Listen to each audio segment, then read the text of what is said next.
winner Fernando Mendoza to a rising star and potential Heisman candidate next year in Washington quarterback Damon Williams. Will go toe-to-toe with Boise State's Maddox Madsen as bowl season is underway from SoFi Stadium. Welcome to the Bucked Up LA Bowl as part of Capital One Bowl Mania. And hi, everybody. Dave Pasch with Dusty Dvorak and Taylor McGregor down on the field. Congratulations once again to Fernando Mendoza, Indiana's first ever Heisman Trophy winner. Good luck to the Hoosiers as the #1 seed in the college football playoff. And Dusty, the Heisman ceremony is kind of a bridge between the regular season and the bowl season, which is the best time of year for college football. It's bowl season, Dave. Everybody loves bowl season, especially the players. We get these unique matchups we don't see throughout the regular season, and it's one final time for these players to come together as a team and go compete to win a bowl game and raise a championship trophy. Man, there's no better time than right now. Washington from the Big Ten. Let's get to know the Huskies a bit and how their season went. Just 2 years removed from playing for a national championship under then head coach Kalen DeBoer. Now the head man, of course, at Alabama, while Jedd Fisch took over the program as they entered the Big Ten. 6-7 record a year ago, 8-4 this season, and led by a 19-year-old quarterback, Damon Williams. And he's must-see TV, one of the most electric quarterbacks in the Big Ten this season. He can beat you from the pocket, down the field, but he's so dangerous on the move, outside the pocket, locating his targets down the field.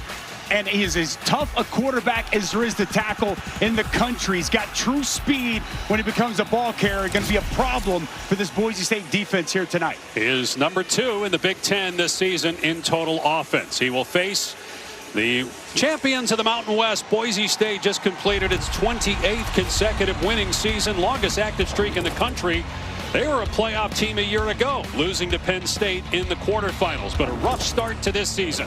Blown out in the opener against South Florida, en route to a 6-4 record, in part because of an injury to quarterback Maddox Madsen. But after missing a month, he came back, and so did the Broncos, end up hoisting their 3rd straight Mountain West title trophy. And Maddox Madsen was the key cog in hoisting that conference championship trophy. 4 total touchdowns. He was outstanding. He is elusive, can make plays, extend plays, make plays with his legs, and then that experience, 2 years as a starting quarterback, the accuracy down the field, a true leader for this Boise football team. And with more on Madsen, here's Taylor. Well, Dave and Dusty, what makes Maddox Madsen's performance last week even more impressive is that after that injury we showed you to his right foot in week 10, he thought his season was over.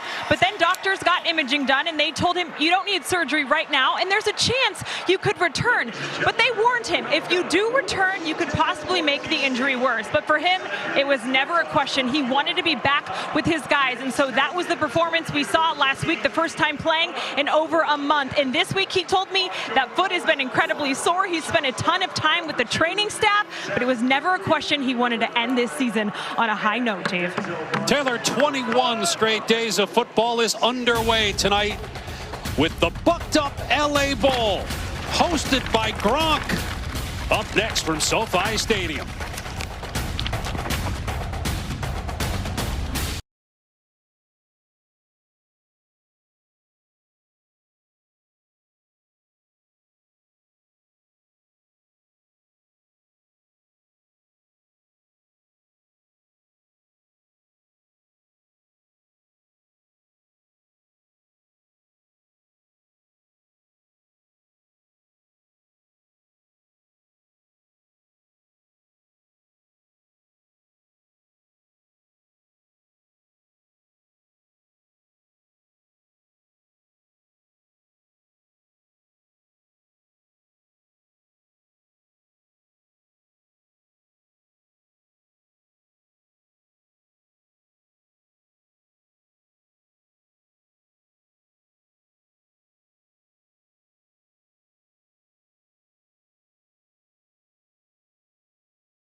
You're watching Capital One Bowl Mania.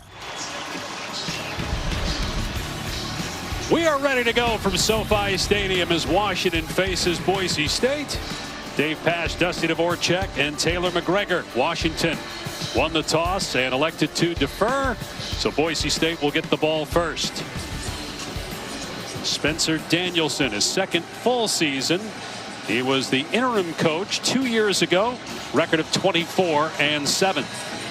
Jed Fish, after 3 years in Tucson, now in year 2 with the Huskies. Short kick taken on the 4-yard line by Malik Sherrod. And Sherrod able to get the corner. He's past the 40. No flags down, and Sherrod all the way to the 44.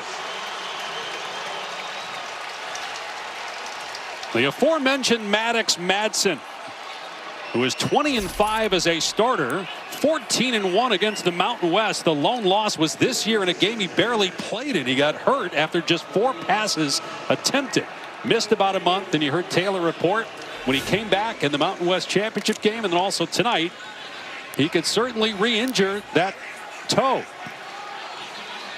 But said he wanted to be out here with his teammates, knowing how important this is to him and them in the program. Dylan Riley, the ball carrier on first down, and he gets about 2. It's going to be tough to run against that Washington front. There is a size difference up front for Washington. They are big in the middle, Dave. Got good depth and size at defensive tackle. Deep linebacker room, and you saw 12, Alex McLaughlin, come in, make that initial hit. Washington been very good this year against the run. And some movement on the right side of the line. Jake Steele, the right tackle, got shoved by Rainey Saleh, true freshman linebacker. Offside, number 23, defense. Into the neutral zone and calls the offensive rehab. 5-yard penalty. Keep second down. That'll make it 2nd and 2. This is the second bucked up LA Bowl for Boise State in the last 3 years. They lost to UCLA here a couple years ago. Washington in its 44th bowl game, first time here in LA.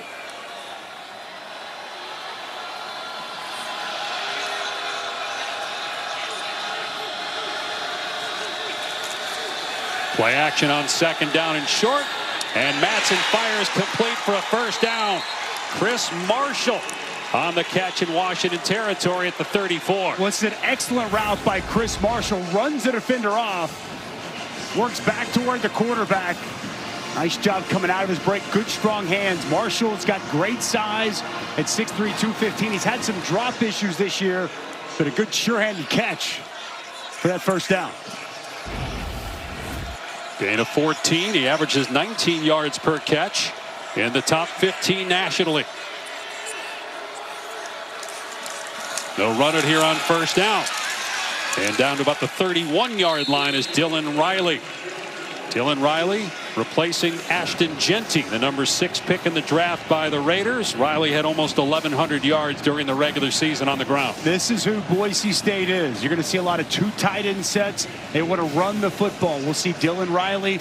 We'll see Sire Gaines, 2-headed monster at running back. They like to set up their play action pass based off the run. Very important here tonight. They're able to establish that line of scrimmage and run the football on Washington. Here he is again, and Riley is drilled at the line of scrimmage and brought down. No gain on the play as Jacob Manu had the hit. Watch Manu come right downhill. Great to have him back. He is a downhill attacking physical linebacker for Washington. He's actually going to redshirt this year, but now games played in bowl games don't count against a redshirt. He's here tonight. He's the voice of this defense, a true leader. A nice job there on 2nd down.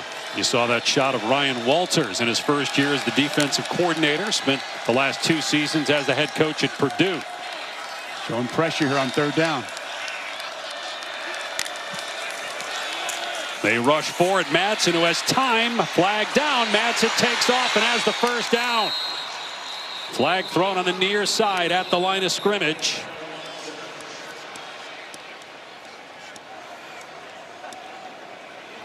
Legal motion. Number 13, offense. 5-yard penalty. Repeat. Third down. So instead of a first down, it'll be third down and 11.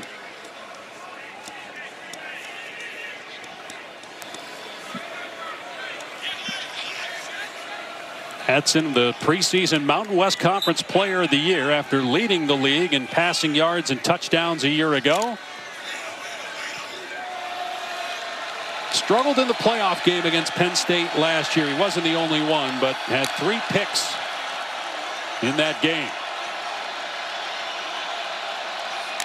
On third down and 11. Madsen facing pressure, gets hit. Now dumps it off, but it's incomplete off the hands of Sherrod. Bring up fourth down and 11. It would be about a 52-yard field goal from here. Nice job with a stunt inside by Washington. Really good job looping by 54 Ontario Thompson. Gets that pressure. Madsen trying to just get that ball off, but misses his mark with Sherrod. Colton Boomer's long on the season is 50. He does have a 55-yard made field goal over the course of his career. He's made 5 career 50-yard field goals. And he drills this one. Make it 6 for the UCF transfer in Boise State. Up 3-0 early on. It'll be Washington's turn next. And sophomore quarterback, 19-year-old Damon Williams Jr. when we return to SoFi Stadium in LA. You know, Ryan, if you weren't slinging bucked up products, I bet you would have been a pretty good quarterback. I know we're the title partner, so you don't need to hype me up like that. No, seriously, I think you fit the part. Okay, go long.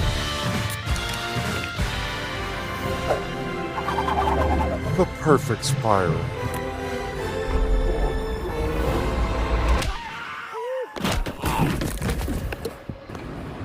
You know, Gronk, I think you'd make a great host. Thanks. I agree. Advil liquid gels are faster and stronger than Tylenol rapid release gels. Also from Advil, Advil Targeted Relief, the only topical with 4 powerful pain-fighting ingredients that start working on contact and... This killer's underestimating you. I got this.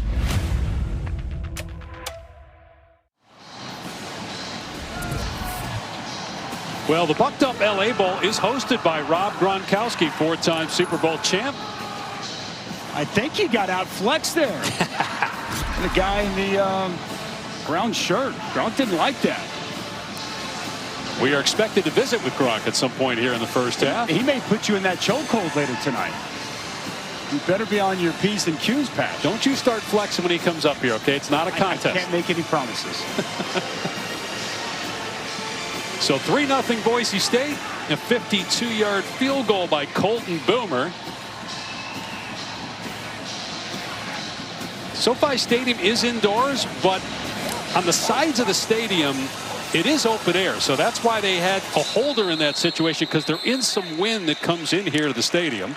Damon Williams Jr. takes the field. He started 2 games a year ago as a 18-year-old freshman, including the bowl game, the Sun Bowl against Louisville.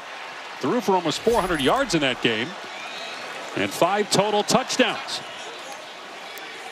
His last start was a struggle, though, against Oregon. Was held to a season low 129 yards and had 2 interceptions in the 4th loss of the year for the Huskies. And he is dangerous, an electric runner, and he makes you change the way you go about playing defense. You have to be aware and cognizant of him when you're rushing the passer, and he's most dangerous when he escapes the pocket.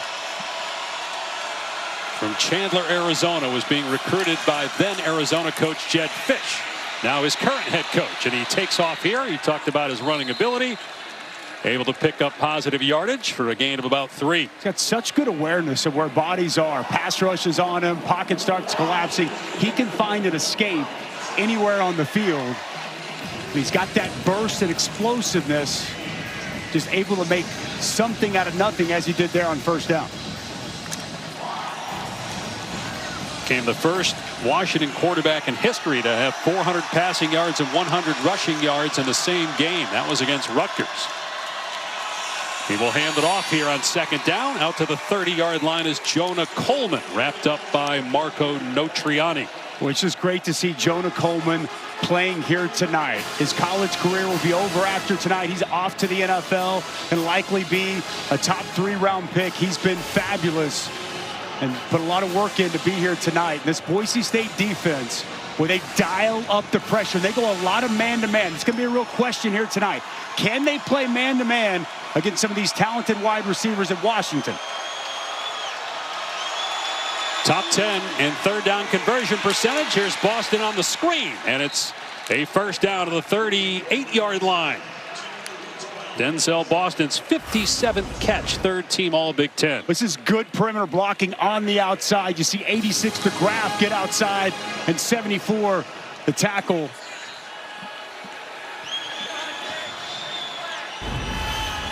As a party, the left guard out there blocking. Williams to throw again. Long pass is pulled in again by Boston. Jeremiah Irby in coverage right at the first down marker.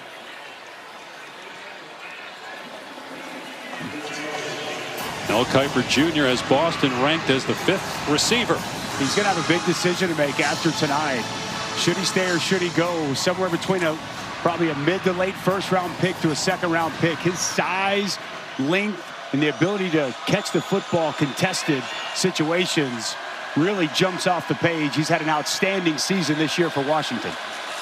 Little option, pitch to Coleman, and he's tripped up and keeps his balance inside the 40-yard line and out of bounds at the 29.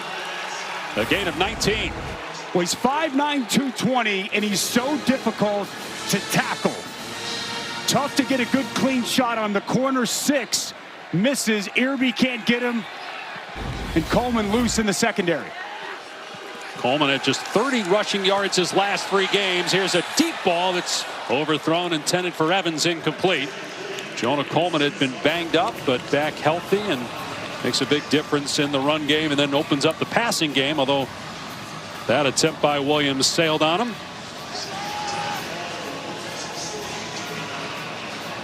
This offense, they want to run the football, Dave.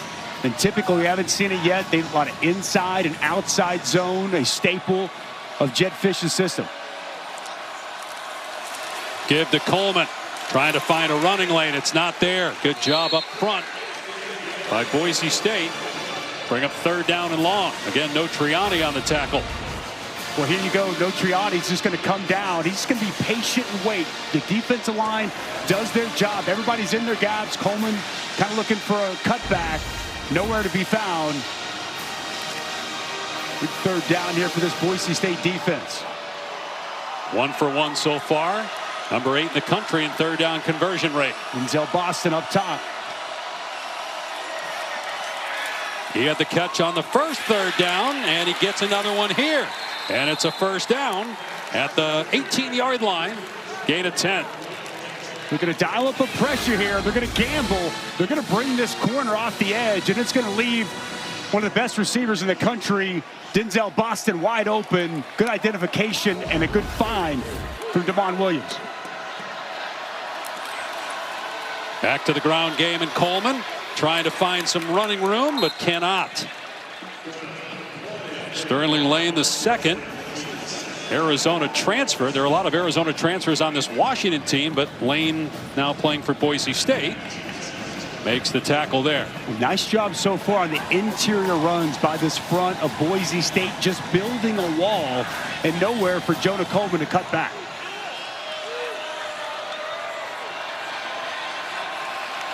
Second and 9. Williams in trouble, hit from behind by Lane.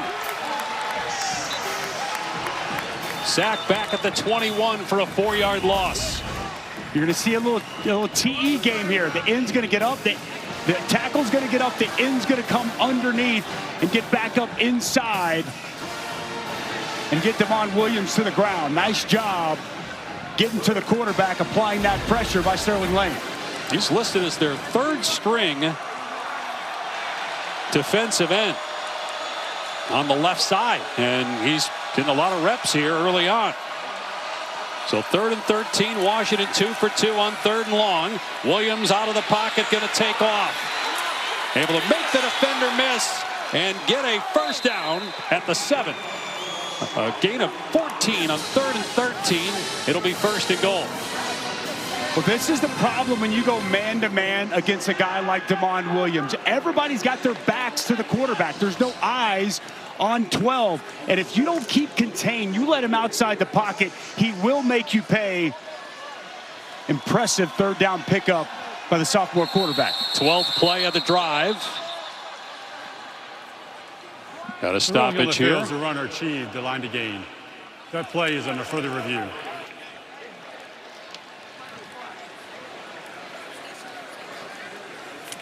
Three for 3 on 3rd down. If this is upheld on this opening drive for Washington. See the marker there at the 8. And they spotted at the 7. Where's the ball when the knee hits, Dave? Yeah, the knee hits right there.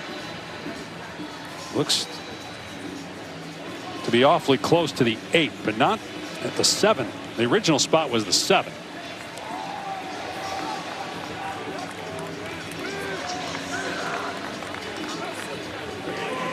Tough to tell from that angle, but yeah, he did not get to the 7. But he just needed the 8, so still might be a first down. Correct. This is a Washington team that had a very potent offense during the regular season. They had a win against Illinois. Their losses were, well, 3 of the 4 were against teams that were in the top 20 for a good part of the year, and 2 that are in the college football playoff. Ohio State and Oregon. The other was Michigan. They also had a loss to Wisconsin. They'd love to have back. Bad weather in that game. Jumped out to an early lead, and Wisconsin battled their way back. And to your point, Jed Fish, you could tell when he was talking through the season with us, that's one that really stuck with this team down the stretch of the season. And this is year 2 of Washington being in the Big Ten. And when Kalen DeBoer left 2 years ago after the run of the national title game. First down. So 1st and goal. But when DeBoer left, Michael Penix obviously went to the NFL, was a top 10 pick of the Falcons. And there was a lot of roster turnover then in that time. And one of the things Fish said they needed to do is to get bigger on both the offensive and defensive lines to compete instead of the Pac-12 and the Big Ten, and that's something they've done. But another step to take, says Fish, and they hope to take that step in 2026.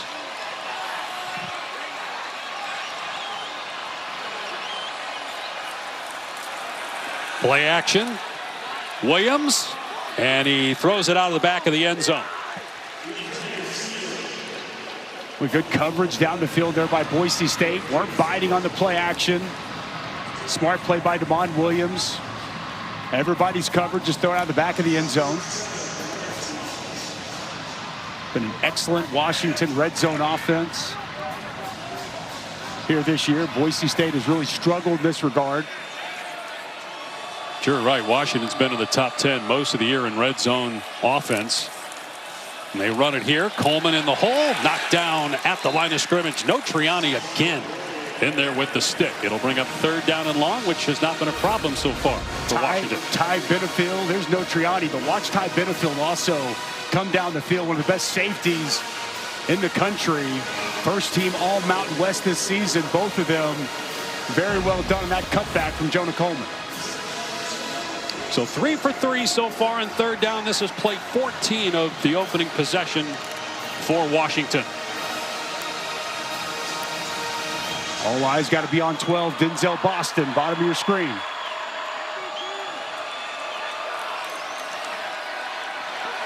Williams with time. Now the pocket breaks down, and Williams is sacked by Notriani back at the 15-yard line. Well, what an opening possession by Notriani. Watch him. He's going to be on a delayed blitz. Nothing's open. Everything's covered. Nowhere for Damon Williams to go. Never identifies the middle linebacker on a delayed blitz. And a big sack and a stop on 3rd down. First sack of the season for Notriani.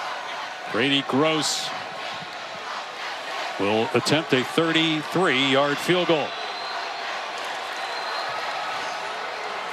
And the game is tied at 3 apiece.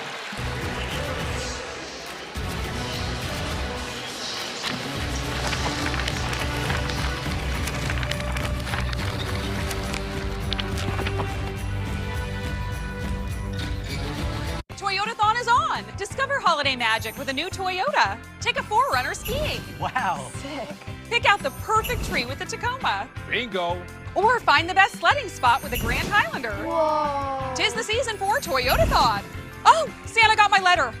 Rock the holidays with a new Tacoma. Right now, you can save big with a low 2.99 APR plus 1,000 finance cash on a tough Tacoma. Toyotathon is on. Toyota. Pretty loyal. I start every warm-up with a pass from the same guy. And I shoot from the same spot. What's up, Steph? What's up, Curtis? Every time. So you can imagine how good something's got to be to get me to switch. Can't beat it, can't beat it, can't beat it, come on. The Bucked Up LA Bowl is brought to you by your Southern California Toyota dealers. Quite a postseason for both these schools the last 2 years, with Washington making it to the national title game before a loss to Michigan, and Boise State getting a first-round bye as the 3 seed last year. Lost to Penn State in the quarterfinal, though. 3-3. 4:20 to go in the first quarter. So it'll be a touchback. It'll come out to the 25. Take a look at our college football playoff bracket. Brought to you by AT&T 5G. We are 6 days away from the first game. December 19th in Norman, Oklahoma on ABC and ESPN. It's the Sooners and the Tide for the second time in a month. It's going to be an unbelievable setting in Norman, Oklahoma. Next Friday night was a 23-21 knockdown drag out the first time. Sooners defense stepped up, had 3 takeaways in that game. Bama was really banged up in that SEC championship game. They're going to get some guys back. It's going to be a great matchup on Friday. Sire gains the ball carry on first down, and he is knocked down after a 1-yard gain by Jacob Manu. McLaughlin also in there on the hit. Of course, that is the first of 4 first-round games on campus for the second straight year. We'll have a triple header on Saturday for you. We had a chance to do that Texas-Clemson game last year. How great are those on-campus venues? It's unbelievable. Wouldn't be shocked at some point if there is playoff expansion, if that goes beyond the first round of having games on campus. And a Notre Dame Indiana game to kick off last year's postseason in South Bend. Matt Wagner, the tight end, on the catch, just short of a first down by about 1 yard. Well, nice job by Wagner, just sitting down. Zone coverage on the back end, find some space. You're going to see a heavy dose of the Mats, they call them. Matt Lauder, Matt Wagner, such a key piece of what this Boise State offense wants to do. They're impactful in the run game, and they're impactful in the throw game. And they'll use one of the Mats here as a fullback on third down and short. Madsen on the throwback has a first down. Caples on the catch and run out to the 48-yard line for a 15-yard pickup. Well, you better identify Caples. He's the #1 target. He's just going to drag and sneak out all the way across. Good protection allows the time for Caples to get across the formation, come open. And a nice pickup on third and short. Good patience there by Maddox Madsen. Madsen dumping it off, and hit immediately at midfield is Matt Lauder. And again, it's Jacob Manu on the stop. Short gain, 2 yards. Well, Jacob Manu, he's all over the field, Dave, here in this opening quarter. Just great to see him back out there. Be back with Washington next year. Talking with the linebackers coach Brian Odom before the game. Loves what Jacob Manu brings to the field, brings to this defense overall. Such a good communicator, and you see the impact he has making plays. Second time that Boise State has crossed midfield. Gaines. What a play made by the defensive lineman Ontario Thompson as he was getting blocked. He was able to make the stop, but Gaines took him for a ride for about 3 yards. Sarah Gaines showing his strength. Gaines from Paris, California. not that far from SoFi Stadium. One of the things when I was watching Washington State, their defense, their D linemen have really good, strong hands, good punch, and they get off a block so well. You saw there with Thompson, that punch separation as he sheds to make the tackle.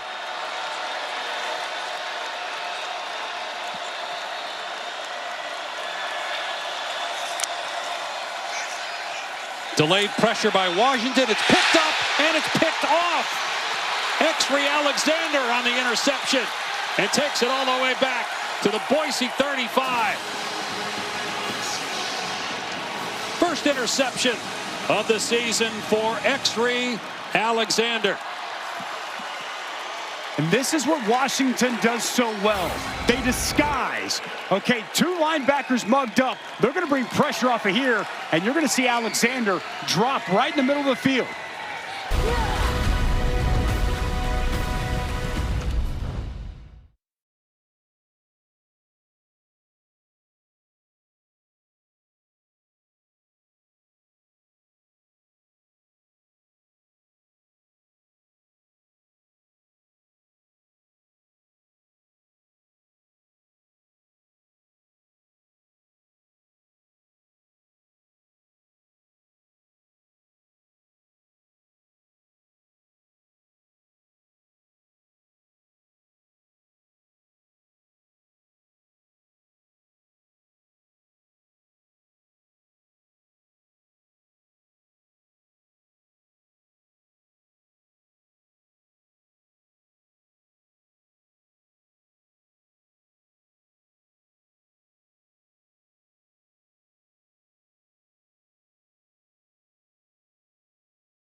Morgan doesn't strike me as somebody who stays in her lane. That's just a failure of imagination. You got the goods. I am so excited about this one. Just try to keep your enthusiasm at an appropriate level. We got the goods. Welcome back to the Bucked Up LA Bowl as part of Capital One Bowl Mania. Game tied at 3 after 1 quarter between Washington and Boise State. Moments ago, Husky coach Jed Fish and Taylor McGregor.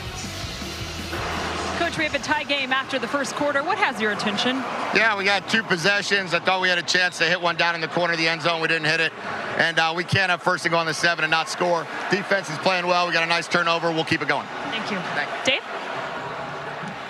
And Jacob Dunn's punt goes into the end zone. Prysock was down there and had a shot at keeping it from crossing the goal line, but could not. It'll come out to the 20. Coach Fish talking about having to settle for a field goal. They had 8 yards in 12 plays inside the Boise State 35-yard line in that first quarter. Washington did. And 2 sacks for the Boise State defense and that huge tackle for loss there from Notriani. Give this defense a ton of credit. After that interception, the short field to come up with a stop and force a punt, that is huge early in this game. Madsen's last pass, his 8th pick of the season.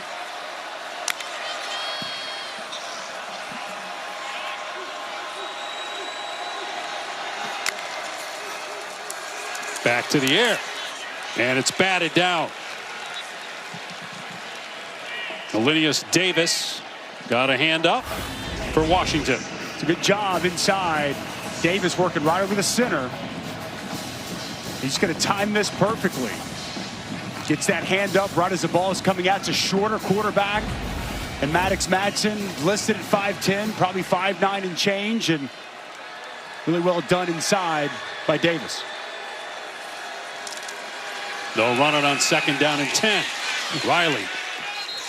Beautiful hit in the hole by Rashawn Clark, sending the running back airborne.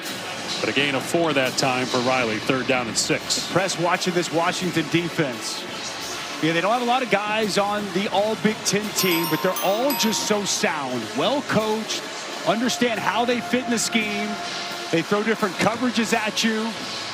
And it's a testament to Ryan Walters.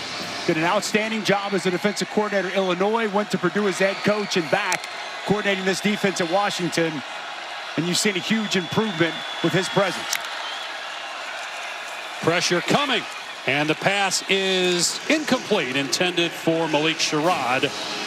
And so a 3-and-out for Boise State. They'll punt it right back to the Huskies. It looked like Sherrod was going to be a little bit shy of the first down yardage, but allows this ball to get all the way into his chest. You want to see him pluck that football with his hands.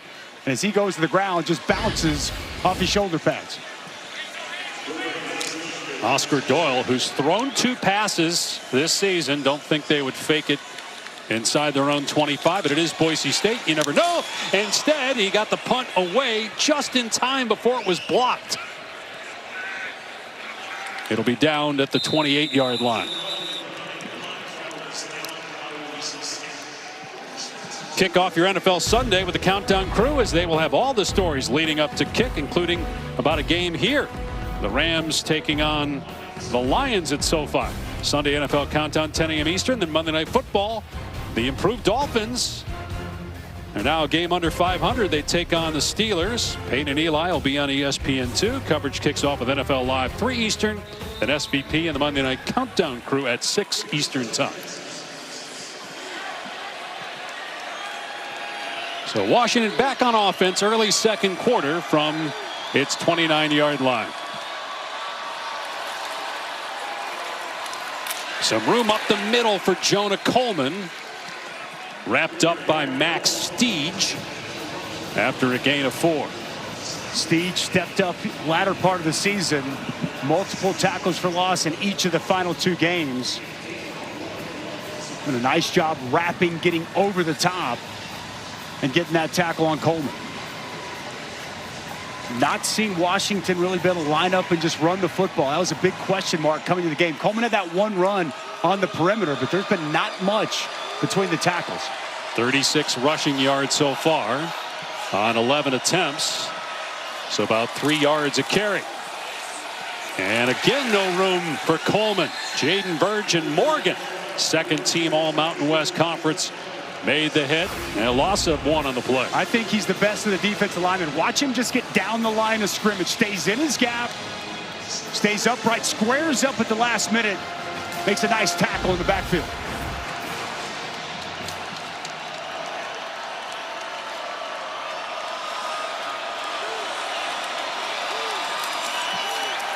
Williams with a ton of time. Everybody covered downfield. Great move by Williams to escape the pocket. But he'll get tackled well short of the sticks. No Triani. Tripped him up in the backfield and eventually taken down by Michael Madry. What's good initial pressure, though, inside. Braxton Feely, the defensive tackle. He's the one that forced him on Williams to tuck it and become a runner. And just not enough space as Boise's defense continues to be stingy. Luke Dunn on to punt again. Second time in less than 3 minutes. Sherrod is under it, and the fair catch made at the 26.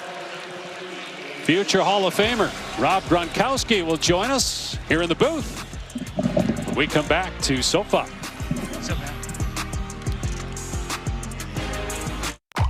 Want the fastest working GLP-1 for half the price?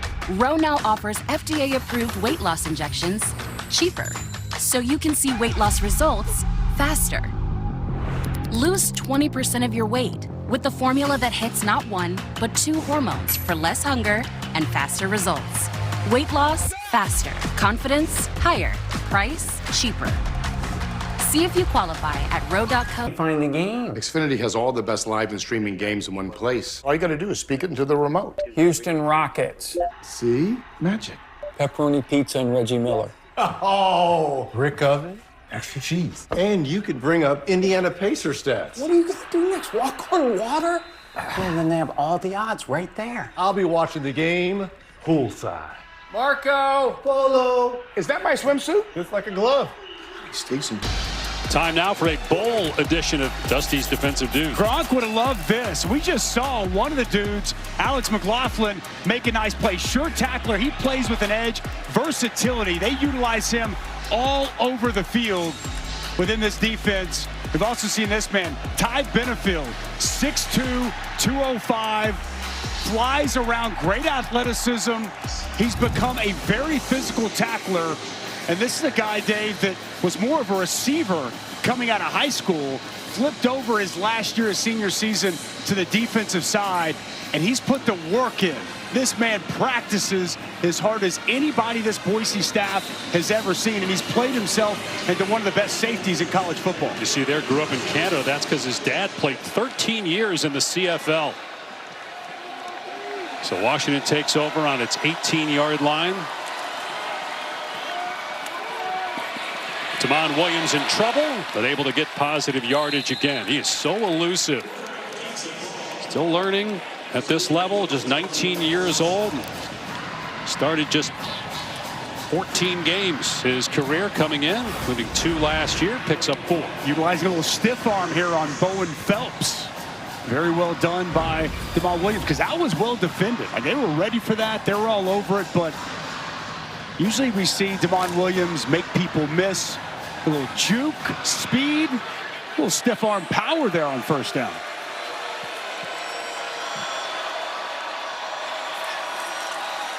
Play action, pressure off the edge. Williams does a great job to step up. And my goodness, Denzel Boston waits for it and will walk in for a Washington touchdown.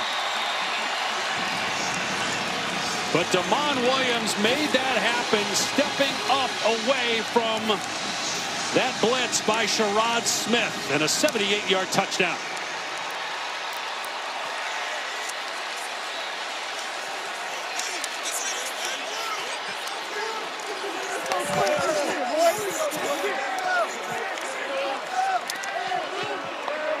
'22nd touchdown pass of the year for Damon Williams Jr. Boston's 11th touchdown catch.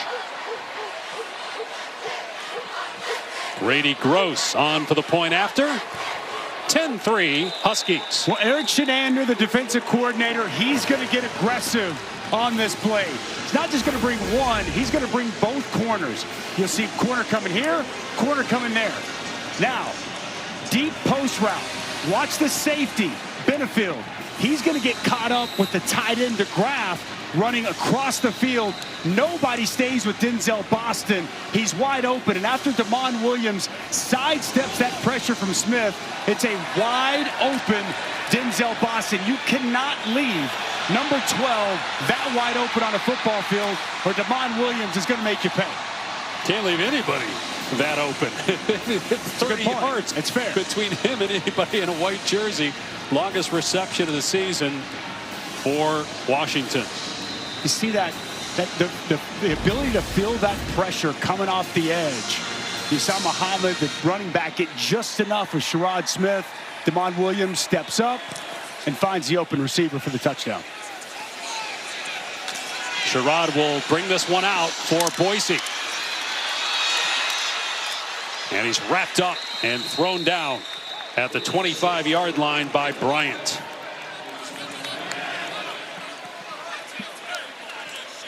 So far, Maddox Madsen 5 for 10 passing, 38 yards and an interception. You need to try to find a way to run the football. And this was going to be a challenge coming in, but this offense is set up on running the ball and play action. How do you make play action pass work? You've got to be able to run the football. It's a tall task for this offensive line, but they've got to find a way to crack this Washington front.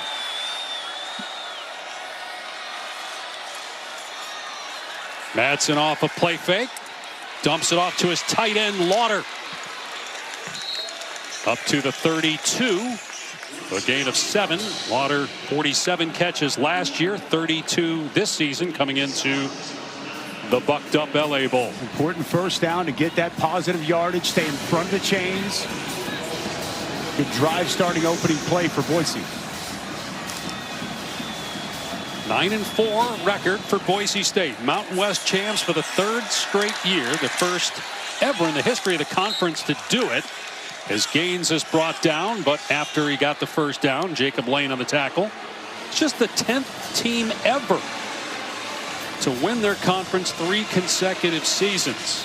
7 total Mountain West championship, most in school history, and they'll leave for the Pac-12 next year. And if they get this win, it'll be 20 consecutive 10-win seasons.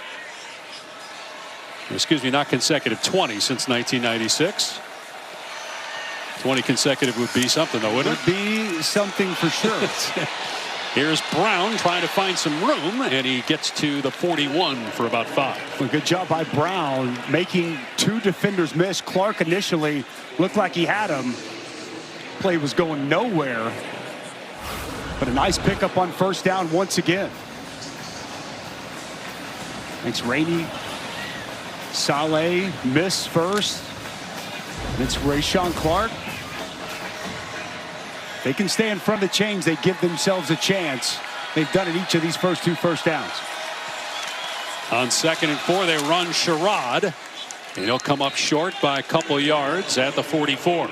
We showed you that graphic just detailing the success of this Boise State program. And it's remarkable since they came to this level, all the different conferences they've been in, yet they continue to have success. And they were in the college football playoff last year as a quarterfinal team.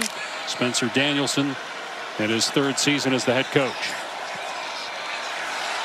They're 1 of 4 on 3rd down. Need this one here to steal momentum back.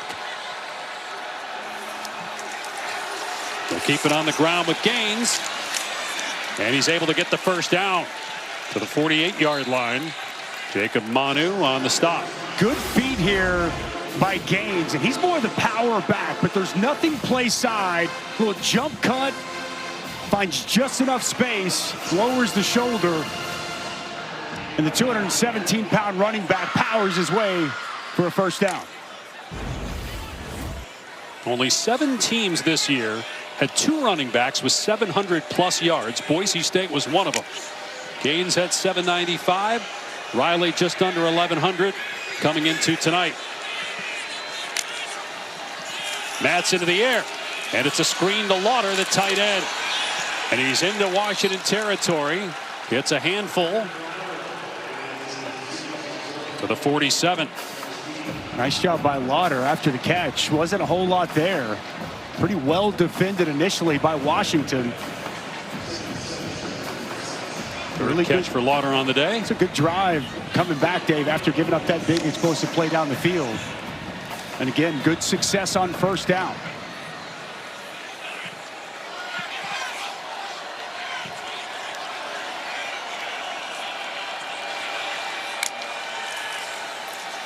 Riley downhill again. Tackled just short of a first down.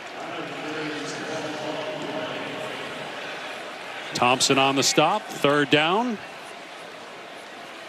Well, it is almost impossible, Dave, to replace a guy like Ashton Jeanty. Was one of the greatest seasons we've seen in college football, and you can't do it with one guy.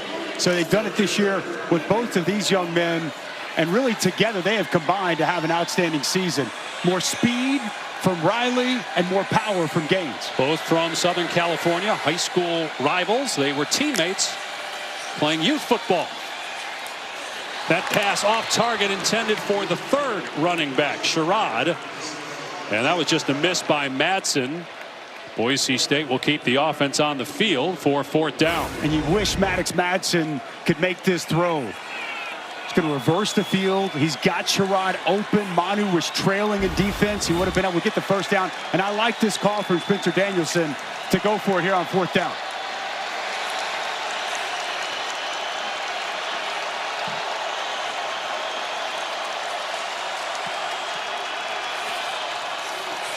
It's a pass play. Now Madsen takes off, and he's hit very close to the line to gain. Appears to be just short. Alexander, who had the interception, with a big hit. Well, it is close. And it's ruled a turnover on downs.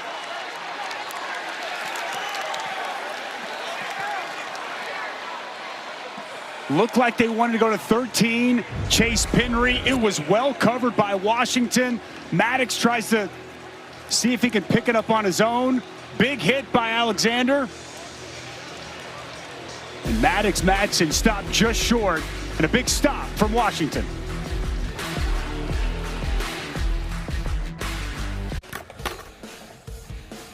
Running on empty? Need more energy or focus? Feel like you're hitting a wall? Crack open a Bucked Up. Take a sip, power up, and let the buck in you break loose. Because Bucked Up energy drinks get you fueled up, fired up, amped up, and ramped up. So you can feel like $1 million. I'm recently separated from my wife. I think that she's seeing someone. Worst case, he surfs. What I like about you, it comes out of your head, you put it on a piece of paper and you get up there. It's like therapy. So I'm the only one who doesn't know you do this? You know when your wife gets really quiet and you gotta guess what's wrong? Oh, come on. I thought this was a comedy. Is this thing on? Next time, a few more jokes. Rated R. Dick Clark's New Year's Rockin' Eve with Ryan Seacrest, live on ABC. Welcome back here to LA with Washington on top by a touchdown. This defense for Boise State has been good all day except for one play, and that's exactly the message from their star linebacker, Marco Notriani, here on the sideline, telling us, guys, we do not need to freak out now. We have been lights out all day. It was one busted coverage. Just keep doing what we're doing. We're playing well, Dusty. Yeah, it's exactly right, Taylor. They have. They've played well. They've slowed down this run game. They've been all over Damon Williams, and you can't allow one play to take over your mindset for the rest of this game. Williams back to throw. Fires complete. Boston a first down catch to the 41 of Boise State for 16 yards. Well, this was the question coming in. Can Boise State play man-to-man coverage against these wide receivers, in particular Denzel Boston? This time it's 20 Jaden Mickey, and Boston with a good route runs away from the coverage, and a nice pass delivered from Damon Williams. Boston shaken up. He has been banged up at the end of the season. You know, most teams, as here's a run play for Washington down to the 34. Most teams have bowl practices and then they play at the end of the month. But certainly for Boise and basically for Washington, it's just another game week. Washington last played 2 weeks ago. Boise played 8 days ago. Yeah, they played last Friday night, the Mountain West Conference Championship. Nothing changed. It was just an additional game added on to the end of the schedule. And just like you said, as we talked to Jed Fish, he kept this week as normal and like a regular season game week as any. Play fake. Williams on the move, flips it downfield, and he had a man, but he overthrew DeGraff. Well, a lot of schools, obviously, you've got opt-outs, but no opt-outs from Washington. A couple guys from Boise. There are some Husky players in the portal, though, or expect to be in the portal anyway. And he's got DeGraff wide open, just kind of airmails that. He could have elected to run, could have easily picked up the first down, saw his wide open tight end, and just missed the mark. See there at the end of that, he knows, man, he had that. Got to be able to make that throw. They started 3 for 3 on third down, but 0 for their last 3. This is 3rd and 5. This would be a big stop for Boise if it can get it. And they will keep it on the ground, and it's a first down for Jonah Coleman down to the 25-yard line. Watch the true freshman John Mills right here. Going to open this hole. Does an excellent job kicking the defensive tackle out, and a big hole opens up the center, also picking up the blitzing linebacker Zachary Henning. The interior of that Washington offensive line creates some space, and Jonah Coleman makes them pay. Nice pickup. You mentioned Mills. His grandfather Joe Ryan was on the Washington Rose Bowl team back in the mid-60s. DeGraff out in space, ankle tackled by Phelps, but after a gain of 8 on first down. This Washington offense starting to get rolling a little bit here. A lot of success. Boise State a little bit on their heels. Seen more missed tackles on this drive than we saw the majority of this first half. 178 yards of offense for Washington, 88 for Boise. A turnover on an interception and a turnover on downs for the Broncos. Off the right edge, Washington inside the 10. It'll be 1st and goal for Washington at the 7-yard line. Boy, excellent job right here. And then watch the receiver on the right. Roebuck, the true freshman wide receiver, does a nice job sealing that edge. You see also 7 coming up, Raiden Vines-Bright. 2 different wide receivers doing a nice job, that offensive line, and with that burst from Jordan Washington, very apparent as he got to the perimeter. Washington could snap it and will before the 2-minute timeout on the bootleg. Williams outside the pocket, throws, and it's caught for a touchdown. The true freshman Desmond Roebuck.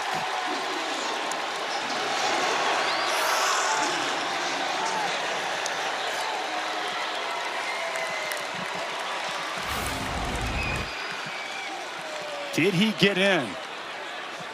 Desmond Roebuck, knee touches, yep.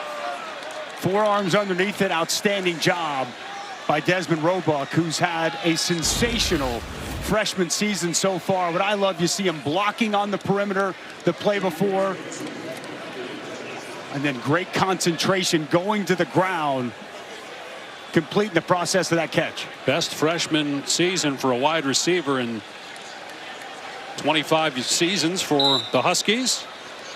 And that's back-to-back touchdown passes for Damon Williams. Gross on for the extra point. And it's 17-3. And it's Desmond Roebuck who's got outstanding hands. Watch him right here, just gonna work all the way across. Again, man-to-man coverage. This time, it's Ty Benefield, the outstanding safety. The little shake created the separation, and then concentration making the catch. It's all Huskies right now. The KFC halftime report is on the way. Coming up, high drama in Army-Navy, plus get ready for another brawl of the wild. Ronnie, 2 good offenses. Where's Boise's? Well, Boise hasn't been able to run the football. Only 37 yards rushing in the first half. They got to get something going on the ground. That's true, Roddy, but you know what? Boise needs some points here right before the end of the first half. Get them some momentum going into the second half. We'll see if that happens. Dave and Dusty will also see at the half. And I'm sure you guys will also touch on the Heisman Trophy winner, Fernando Mendoza, the first Indiana player in school history, and they are the #1 seed heading into the college football playoff.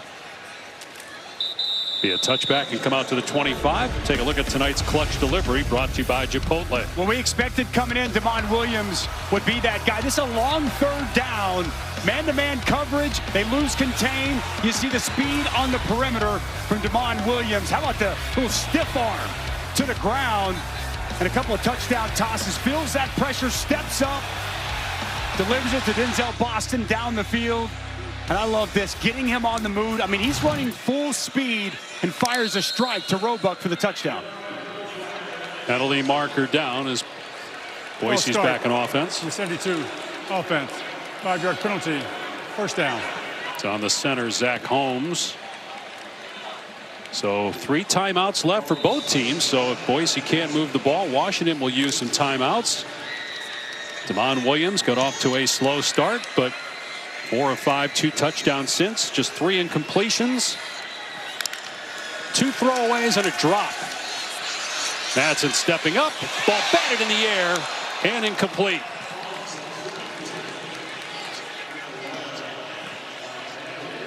So 2nd down and 15. Exree Alexander gets his hand on this football. You see Madsen tries to flip that from about his midsection, and nice job by Exree Alexander. We saw him with the interception earlier and a nice pass breakup.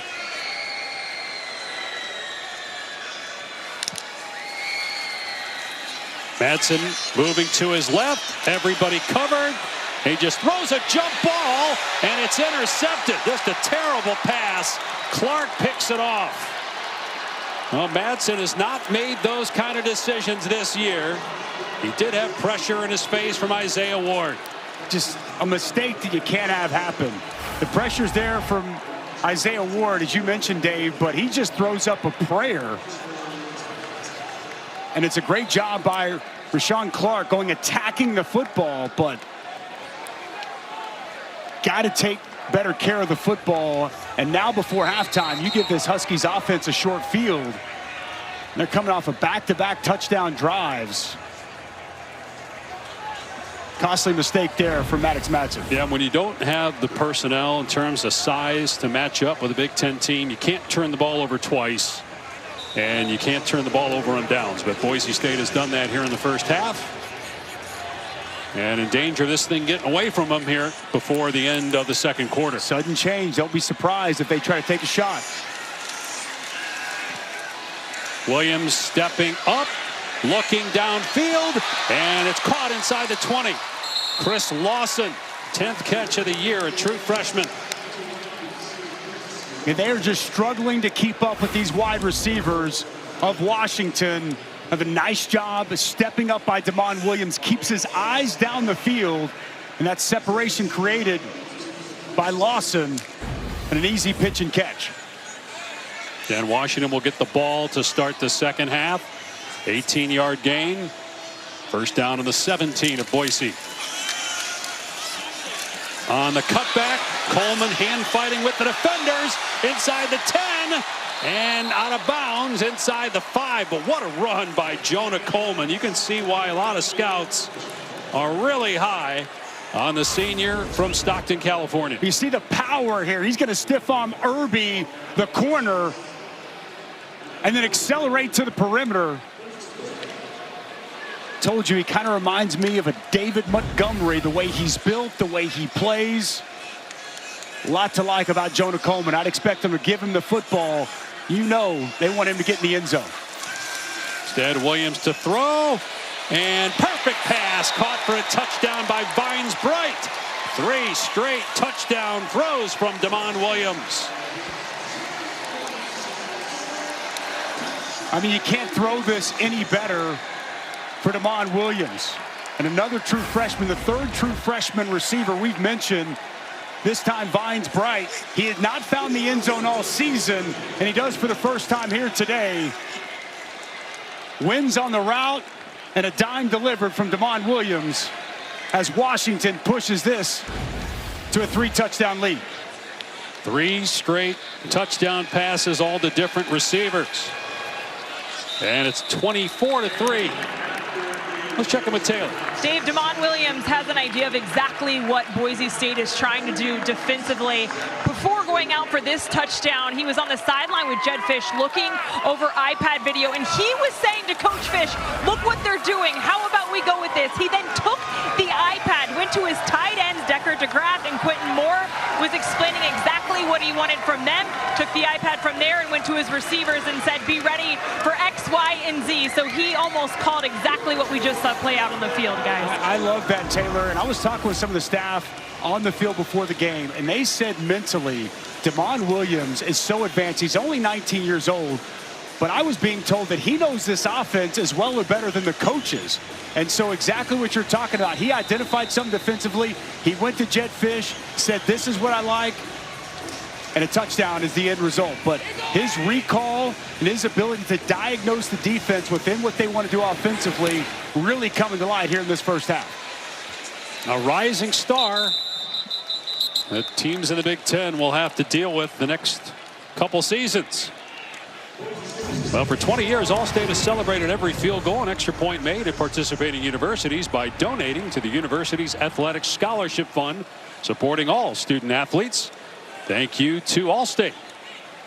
You said off the top that, you know, as we talked about Fernando Mendoza winning the Heisman Trophy and Damon Williams, potentially a Heisman Trophy candidate heading into next season, this is a great way to put an exclamation point on what's been a really, really impressive sophomore season.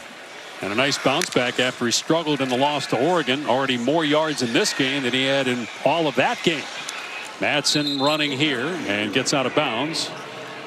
Minute 12 on the clock, 3 timeouts, but again, Washington still has 3 timeouts, so if they can't get a first down, the offense might get it back again. Boise State has not been able to push the football down the field at all. Most of these targets we've seen today have been to tight ends, they've been short, they've been underneath. Just really not much of a vertical passing game to speak of, and now down 3 scores, you're going to have to find a way to push the ball down the field and create some success. In trouble. Madsen sacked back at the 25-yard line by Lane and Davis.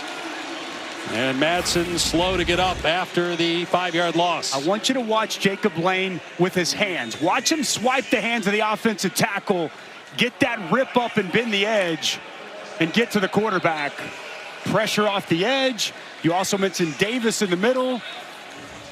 And now a hobbled Maddox Madsen as he gets off the turf. And that's an injury, that lower leg, that cost him 3 games during the season. He returned, helped them win the Mountain West Championship, playing through injury here today. Well, the Washington defense has been stout here today. Little inside twist. You'll see Thompson come over the top this early in the game just to create that pressure and uncomfort for Madsen in the pocket. X-Ray Alexander bails, gets right in the throwing lane. Get a big 4th down stop once again. X-Ray Alexander making that play. And it's just something that can happen. The pressure in the face, just throws the football, puts it in harm's way, and the second takeaway of this first half for Washington. Washington with 2 timeouts left, so if they can get a stop here, we'll get the ball back with enough time to get in field goal range. Madsen has had some drops from receivers, but 2 interceptions, just 51 passing yards. Got to get to the 35. And batted down at the line of scrimmage. Uiagalelei was there for Washington with the bat down, and it's 4th and 10. Washington's offense will get it. The second batted pass we've seen here in this first half, and this is just smart. But Uiagalelei shutting that rush down. He feels the pass is coming. Get the right arm up. We mentioned the height of Maddox Madsen. An issue there again. Roebuck is the return man. And the signal and the catch at the 32. We are just the start of a lineup filled with bowl games throughout the holiday season. On Tuesday, it's the IS-4S Salute to Veterans Bowl between Troy and Jacksonville State. 9 p.m. on ESPN. Great finish in the Celebration Bowl today. South Carolina State winning that earlier on ABC. And tonight, Washington in front of Boise 24-3 and looking for more. No, it wasn't a bowl game, but it's America's game. It's a great finish in that Army-Navy game. Navy sneaks it out, 17-16 victory. Kevin and company will have the highlights and breakdown of that coming up at halftime. Screen to Evans. And brought down immediately by Steege. No gain. Washington will hang on to a timeout. The clock moving 40 seconds and counting. Williams to the sideline. Got to get out of bounds, and eventually Evans does. In Boise territory at the 48-yard line, stopping the clock with 30 seconds to go. Go out of man, play a little bit more soft zone. Good route there by Amari Evans. And Damon Williams fires a strike once again. He is locked in here tonight, Dave. 165 passing yards, 12 of 16 through the air, 3 touchdowns. Back to work. Williams pressured, throws on the run, and throws it out of play, trying to hit Denzel Boston. Could easily be 31-3. Remember, Boston dropped what would have been a touchdown. Just his second drop of the season. To your point about how good Damon Williams has been, he has not really had many mistakes in this first half, and he's pretty accurate during the regular season. 70% completion rate, second in the conference in total offense. First full season as a starter. A couple of starts as an 18-year-old last year, including the bowl game. Flag is down on the swing pass to Vines Bright, who just caught the touchdown. Clock stops at 19 seconds at the Boise 40, but let's see what the flag's about. Illegal formation. One of the 4 players in the backfield of the snap. 5-yard penalty. Second down. And there's got to be a lot of excitement heading in the next season.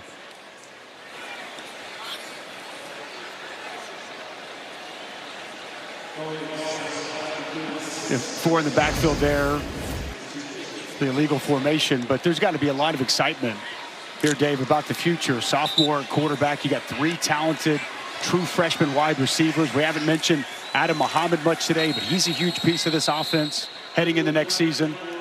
There's a flag before the snap. Now the clock was running, so that'd be a 10-second runoff unless there's a timeout used here. False start. Not all 11 players were set. Offense. 5-yard penalty. Second down. This foul includes a 10-second runoff. Please set the game clock to 2 seconds. The clock will start on my signal.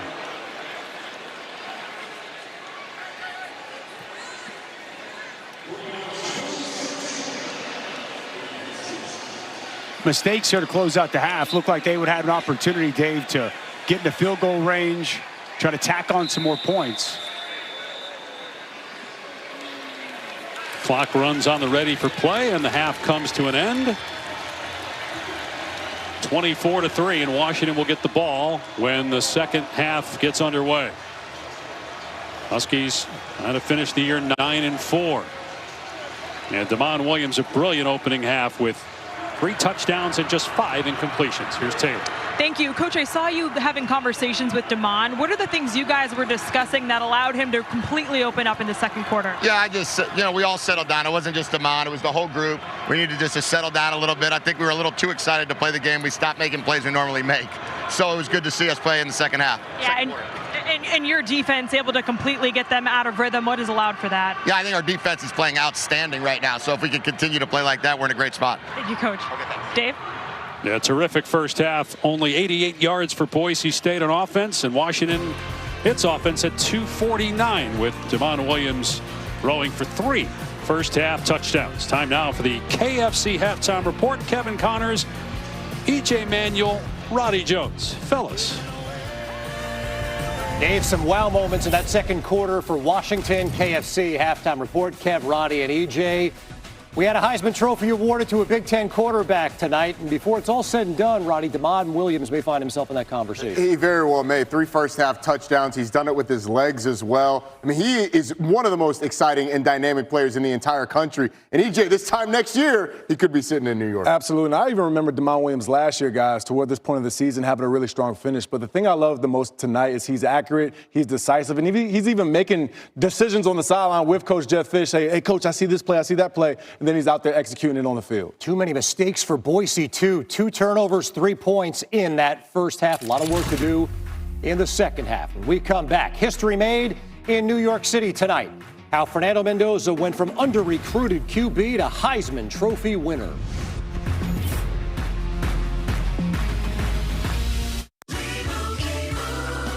And Doug. There it is, Limu, the 50-yard line. Soon we'll be telling the whole stadium how Liberty Mutual customizes car insurance. To save people hundreds! Whoa! Ah! Looks like we're walking. We'll get them at halftime. Only pay for what you need. Liberty, liberty, liberty, liberty. Zane, he's king of the ping. Hi, Zane. For every one sentence spoken on a call, he has 3 comments, 2 memes, and 4 emojis to contribute. A flood of positivity during every single meeting. Thanks, Zane. But oh, how his passion for product management takes your team from level 0 to level Zane. You need Zane. Zane needs benefits. Work with Principal so we can help you help Zane with a retirement and benefits plan that's right for him. Let our expertise round out yours. What would you do if you couldn't fail? Would you see every setback as a catalyst to keep going? This is the innovator's mindset.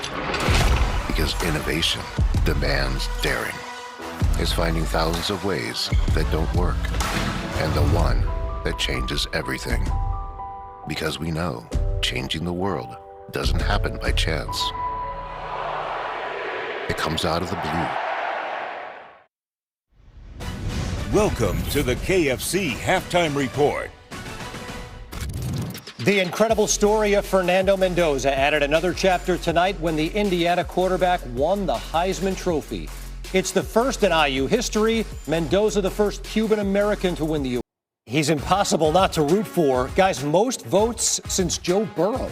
It's incredible. I mean, he ran away with this thing, and we were going back and forth on who we thought could be in the running. Turns out nobody was in the running. It was just Fernando Mendoza. Absolutely. And I also think there's a likability factor to these votes as well. I mean, when you listen to Fernando talk in a post game, whether it's a win, certainly a lot of wins this year, but even back when he was at Cal after some losses, very gracious as a competitor. He's had a hell of a season. Several Heisman trophies between Army and Navy over the years. The 126th playing of the best rivalry in sports. EJ, senior quarterback Blake Horvath put together another great game for Navy. He absolutely did, Casey, and a lot of it was with his legs, his ability to keep those legs turning. He's not a big guy, but he's strong enough, especially down here in the low red, to run it in for a touchdown. Made it 7-0, but Roddy Cale-Helms ran for 100 yards for Army. It was an impressive performance by the Army quarterback as well. 25 carries, 100 yards, and that touchdown. Too many mistakes, though, for Army down the stretch. Biggest play of the game, 4th and 6. That's the most prolific receiver in Navy history, Eli Heidenreich. Yeah, Horvath to Heidenreich the entire season has been the connection. Maybe one of the best in the country that hasn't been talked about. Midshipmen get to 10-2. They'll play in the AutoZone Liberty Bowl against Cincinnati. As for the Celebration Bowl, a classic in Atlanta today. Second overtime tied at 38. EJ replay didn't look like he got that ball inside the pylon across the goal line, but they could not overturn it. Call was upheld. So Prairie View a chance to tie it. Cam Peters, but that's blown up. Yeah, it's a dead play from the start. South Carolina State, you got to take your hat off to them. They win a national title. Largest comeback in the Celebration Bowl's history. And we take now a look at some top games to watch with our Capital One Bowl Mania update. Some dual threat QBs and that staff DNA Cure Bowl. Yeah, that's going to be a great game. ODU, South Florida. You got Byron Brown for the Bulls. Guys, he has been a legend there for USF. And also Mac Harris, outstanding linebacker, 100 tackles on the season. We will take a look at the FCS quarterfinal games when we come back. This halftime report is presented by KFC's BOGO Famous Bowl Combo, a guaranteed watch party win. Only available via the KFC app and online for a limited time.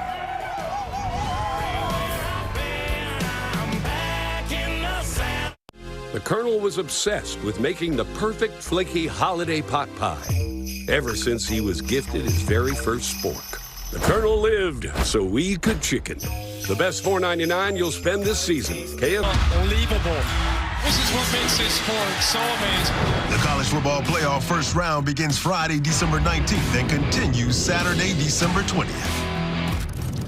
Couple of regular season rematches, 2 matchups that on paper figure to be one-sided, but don't tell James Madison. And EJ, a Tulane team that surrendered 548 yards and 45 points to Ole Miss. Yeah, KC, Tulane's really going to have to harp on the deep throws, but also the running ability of Trinidad Chambliss at quarterback. In that first matchup, Chambliss had 112 yards on the ground. No touchdowns, but certainly Kewan Lacey, the other running back there, had 2 on the ground. It's going to be a big key, that front 7, to contain Chambliss and not give up the explosive run. And then, EJ, the other matchup in the first round that's a rematch, Oklahoma, Alabama. Alabama turned the ball over 3 times, and despite outgaining Oklahoma by almost 200 yards, ended up losing by 2 points. They've got to cut out the turnovers, and they've got to shore up the pass protection. Oklahoma did a great job of figuring out ways to get pressure on Ty Simpson, and that caused those turnovers. We've been counting it down all season. Game day has you covered at both sites. Friday, they'll be in Norman, Oklahoma. Saturday morning, College Station for the opening round college football playoff games. The Huskies get the second half kick. It's coming up next. We are here. In the medicine that keeps your family healthy. In the food on your table. In the discoveries that drive the nation and economy forward. We've always been here. In the solutions shaping a better future across the country in every corner of life. Researching, teaching, solving, innovating. On campus, in your community. Every day, we are here. Fire is the only pure thing in this world. Burn them all. You've seen what they can do. Whatever happens, you keep the kids safe. You swear to me.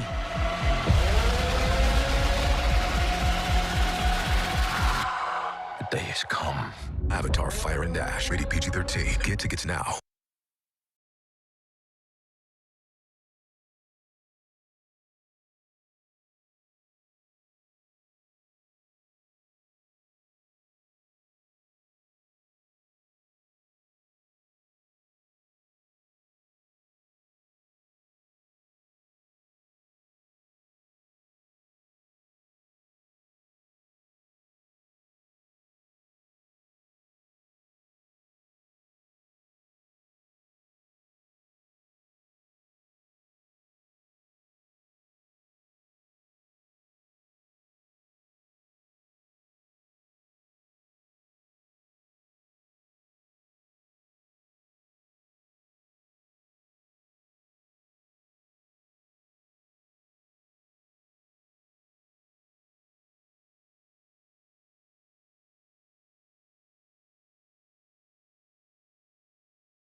You're watching Capital One Bowl Mania.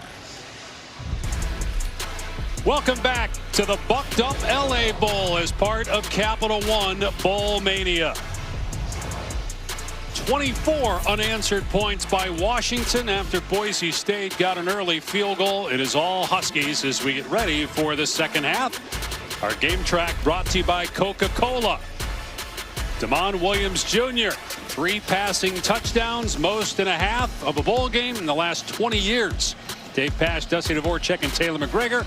Dusty, we've seen snapshots of greatness from Damon Williams throughout this season. Again here tonight, showing once again that he could be a threat maybe to be in the Big Ten Player of the Year conversation, maybe even the Heisman conversation next year. You expect he's just going to keep getting better and better. And tonight, he's been excellent. From the pocket, on the move, really anything he's done, running the football, extending plays, as we kind of anticipated coming into tonight. The problem, Boise State cannot keep up with these receivers of Washington, and Damon Williams has been accurate, and he's really making them pay. Short kick, fielded at the 10-yard line. That's Alexander on the return. And he's out to the 30. Let's check in with Taylor. Dave, Maddox Madsen's day is done. Coach Spencer Danielson telling me now it's Max Cutforth. They felt like Maddox had battled, but it was just too much. So we saw him come out of the half with a boot on that right foot, the injury he had been dealing with previously. So it's now Max's game. But defensively, that's where Spencer Danielson said there has to be improvement. They really struggled in man-to-man coverage. So he said we would like to see them hold up in leverage in those situations, and they have to get home on 2. Let's go back to Madsen for a second, because as Taylor mentioned, the injury that he came back from, they thought he was out for the year when he got hurt. And he told us when we spoke to him this week that he risked re-injuring it by playing tonight, and he may have just done that as you saw the foot in the boot. Washington on first down runs Coleman, and he gets nothing.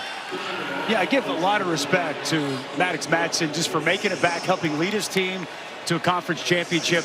Wanted to do everything he could to play in that game, and he wanted to be out here tonight. And so I give him a ton of respect. And we saw late in that first half, after he got hit, he was hobbled a little bit, and clearly just too much for him to be able to deal with the pain from that foot as he comes out in the boot.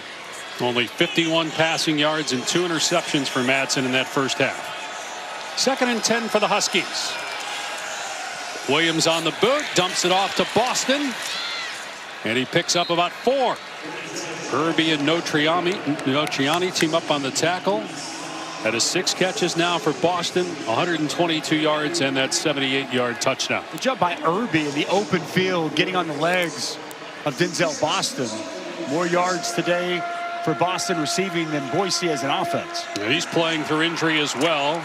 Banged up towards the end of the regular season.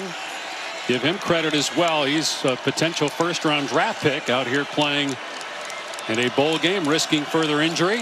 On 3rd down and 6, Williams steps up, takes off, and gets a first down. He gets belted by Zion Washington, but still able to move the sticks. You have to be so aware of where he's at. We talked about this from the onset, and it's right here. He identifies this lane. Now watch the burst. Whenever he declares, I'm going to be a runner, he hits another gear, pushes forward, and picks up enough to get a first down.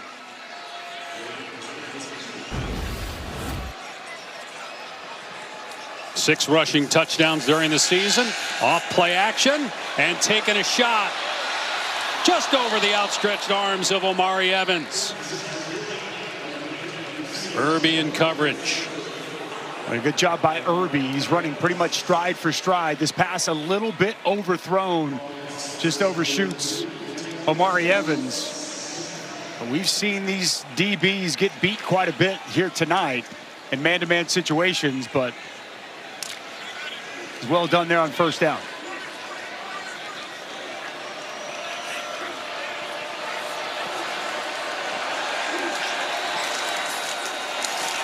They'll run Coleman, and he gets a first down and more.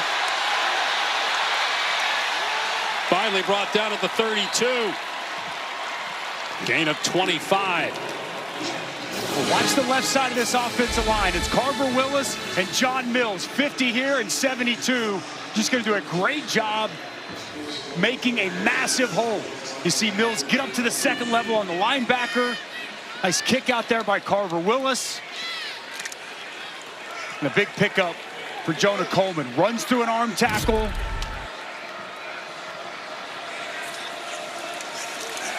Williams off play action.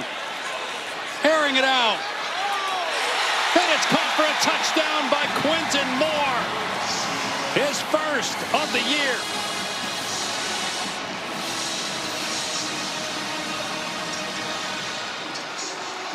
Fourth touchdown pass for Damon Williams. Penalty marker down. But the kicking team is out there for Washington. The result of the play is a touchdown. At the play, unsportsmanlike conduct, number 88, Washington. That penalty when enforced on the kickoff. So that's on Moore for the post-touchdown celebration.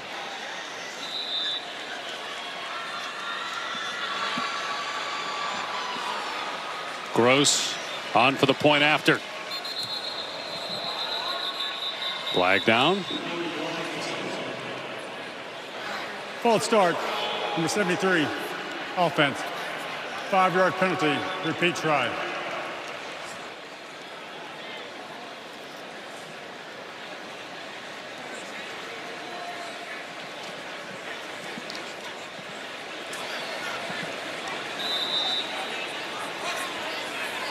Gross will try it again to push the lead to 31-3.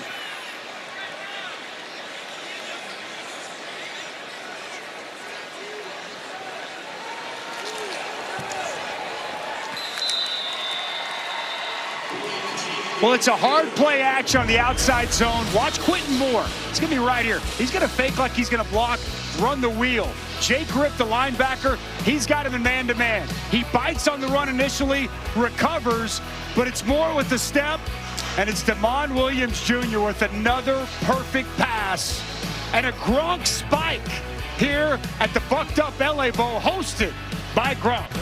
But a penalty. You know, Ryan, if you weren't slinging Bucked Up products, I bet you would have been a pretty good quarterback. I know we're the title partner, so you don't need to hype me up like that. No, seriously, I think you fit the part. Okay, go on. The perfect spiral.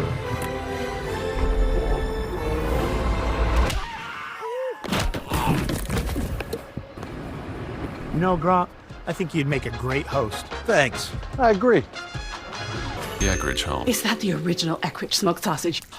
Have you tried the turkey rope? Beef ropes, andouille, jalapeno cheddar, a little smoky. Eckrich, the sausage that takes you home. When you feel the spark of adventure and you're ready to light up the road, Enterprise is here, exactly where you need us.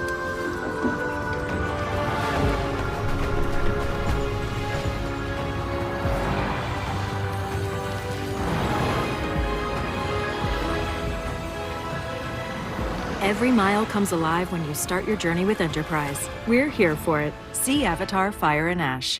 Next week, Good Morning America's serving up some supreme talent with Timothy Chalamet. It just makes you feel great. And Gwyneth Paltrow and Fran Drescher live. Plus, things are getting strange on Good Morning America.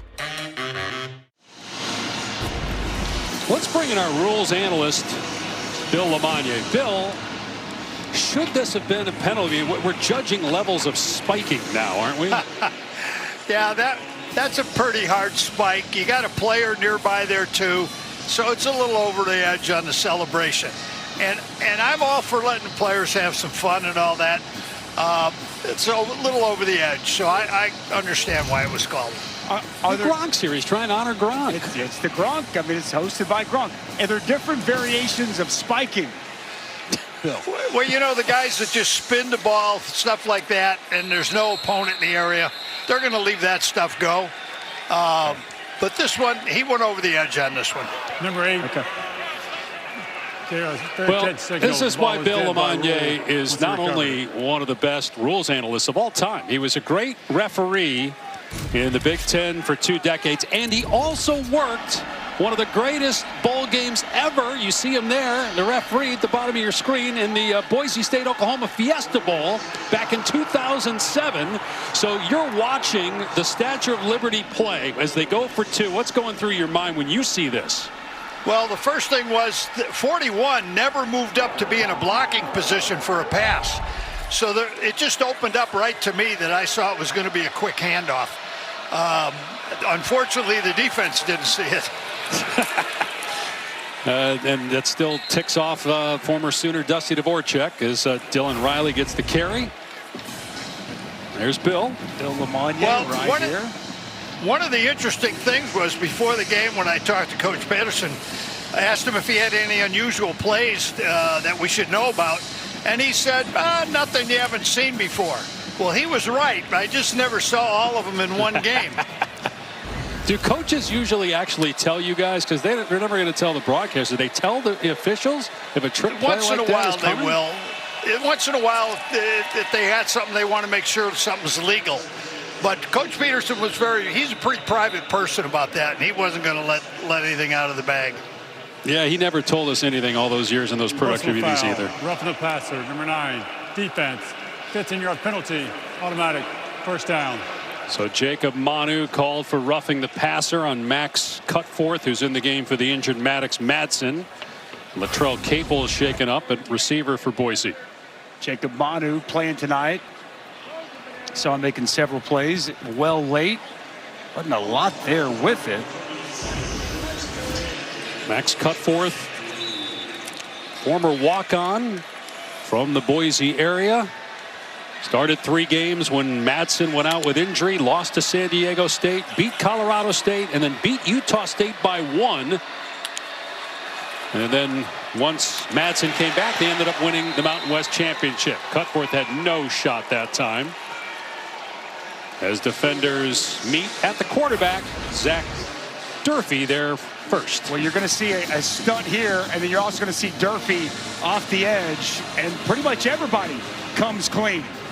90 on the inside, Durfee off the edge. Also got Jacob Lane was winning as well. It's a quarterback sandwich right there on Max Cutforth, and a really good job by the front of Washington. So an 8-yard loss, 2nd and 18. Boise led 3-0, but down 31-3 early in the 3rd quarter. Next year, it's off to the Pac-12 for the Broncos. Cutforth trying to set up a screen to the tight end Lauder. Upended at the 32-yard line, so a 13-yard gain. Important, just make it now 3rd and manageable. Give yourself Put yourself in position to try to pick up this first down. 2 for 7 on 3rd down so far. 3 straight Mountain West championships for Boise State, but barring a remarkable turnaround, it's going to be a 5-loss season. Blowout losses to South Florida, Notre Dame, Fresno, and tonight. And a 10-point loss to San Diego State off the hands of Marshall. And so it is 4th down. Well, this has been an issue for Chris Marshall this season. Really, this Boise State offense. They've had a lot of drops throughout the course of the season. And this is a ball right on his hands that he needs to be able to come down with. He's right there at the sticks. Got a lot of talent, but you got to be able to catch the football. On 4th down from their own 32 this early in the second half, electing to punt it away. Oscar Doyle. And Roebuck is the deep man for Washington. And the fair catch made at the 27-yard line. Back to Los Angeles after this timeout.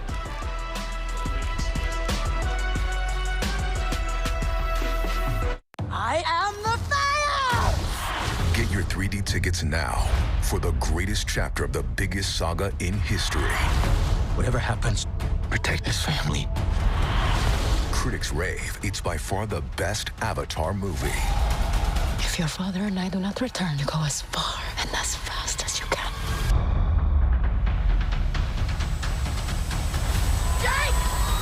Avatar Fire and Ash. Rated PG-13. Get tickets now. Christy is stressed. Her headlight just went out before practice. So she went to AutoZone, where a friendly AutoZoner, Jonathan, helps her find the right headlight in no time at all, so she can see clearly and get on her way. So she makes it to practice early. Like, really early. No stress, just the right products and friendly service. In the zone, AutoZone. Bud Light here! Got a fresh Bud Light here, don't need you. Probably gonna need a Bud Light soon, so don't go too far though, hey? I am close by! Said that last time, but you were wandering around. I won't go far! Yeah, I don't believe it. Anything for the clean, crisp taste of Bud Light. I thought you worked in his house. Oh, I'm wherever he needs to fuel up. Oh. Cantina chicken burrito. Thanks, Todd. That's the way to do it. You know what? Let me actually get something to wash that down with, please. I got you. Easy. Appreciate it. You've made a powerful enemy, Todd. I didn't mean The new iPhone 17 Pro? Get the all-new iPhone 17 Pro on us when you trade in your old iPhone. Any condition, most expensive plan not required. Plus, switch and we'll pay off your phone balance up to $800 per line. Race you. Race you on dirt, sand, snow. Race you through this, over that, all day, all night. Race you on 4 wheels, 1 wheel. How about no wheels? Race you with the world watching. This guy watching. Race you to the summit. Maybe not that summit. To sub 7. Any event, any terrain, anytime. Race you.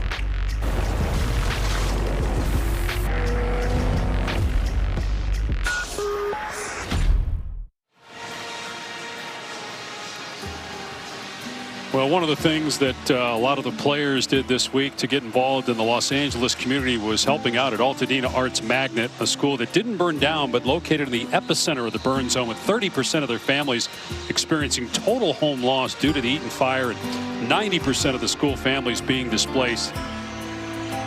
We talk a lot about players opting out and whether bowl games should continue. It's great for the players on the field, but also the community involvement and what it means to the people in the city where the bowl game is taking place.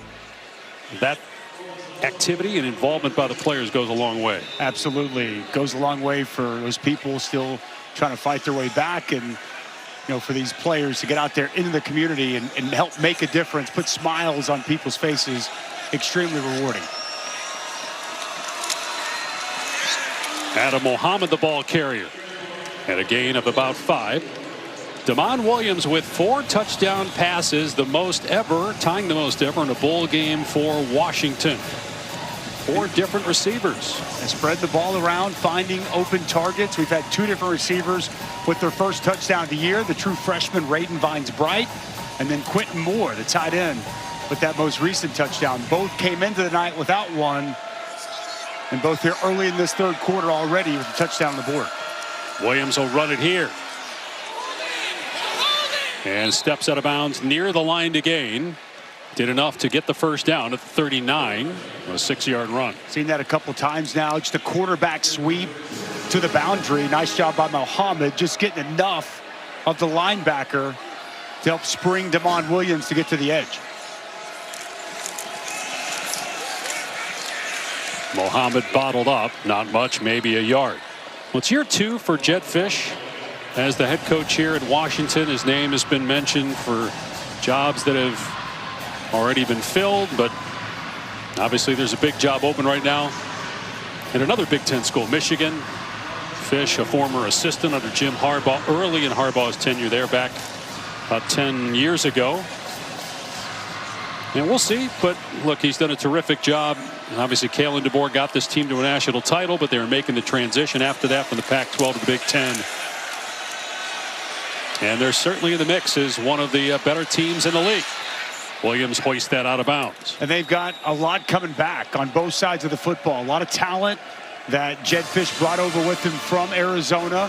A lot of talent. Some of the recruits that he was recruiting to Arizona, including Damon Williams, came with him whenever he made that switch from Arizona here to Washington. And it does feel like we saw that improvement year 1 to year 2, likely to continue into year 3. And when you have success, your name's going to get mentioned for other jobs. But we asked him about that, said that no players have asked him about it. And he said he made a point to the players, you know, don't let the outside noise affect you. And he told us he's very happy right now at Washington. Williams in trouble on 3rd down and 9, and he's sacked by Phelps to force a rare punt tonight for Washington.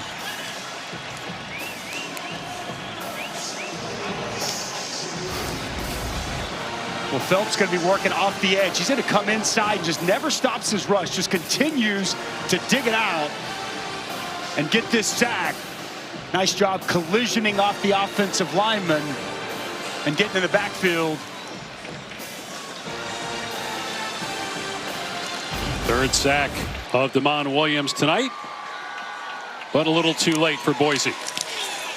Dunn just got that punt away. It's a line drive. Sherrod brought down at the 33. 6 days away from the start of the college football playoff in Norman on ABC and ESPN. Oklahoma, Alabama. What's the most intriguing first-round matchup to you? There are 3 more on Saturday, December 20th. Well, we've already touched on the game on Friday night. That's going to be incredible. Give me Miami at A&M. We were at College Station earlier this year. That's one of the best home environments in college football. It's going to be out of control next Saturday, 11 local, noon Eastern. That's a Miami team. A lot of controversy. Should they have gotten in? I think they should have gotten in. And it's an A&M team that was undefeated before the final game of the season, losing to Texas. Love the matchup in that game.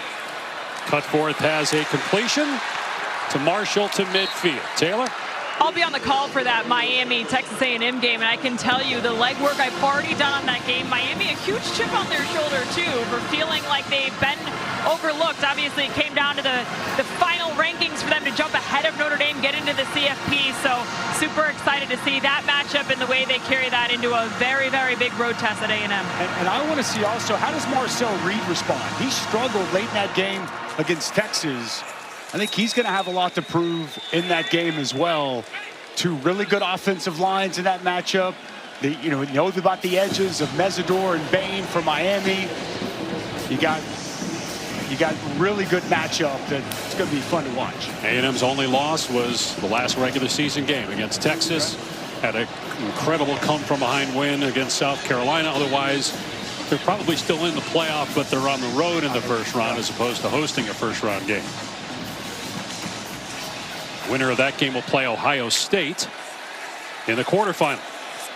Cutforth in trouble and spun down in the backfield for a sack. Exree Alexander helping himself a day. An interception and now a sack. He also had a kickoff return. Well, it's Lynch here on the inside. Watch the inside move, him win immediately on the interior.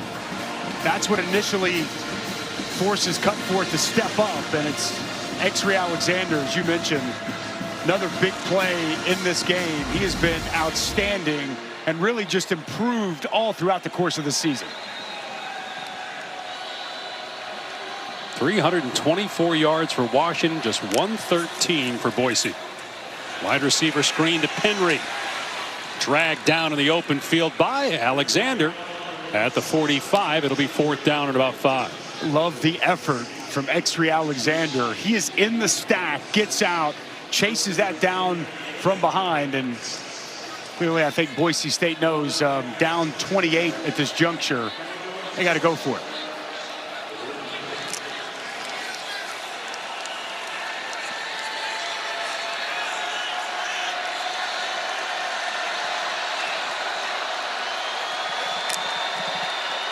And some movement. Everybody pointing at each other. Looked like Lynch 41 jumped.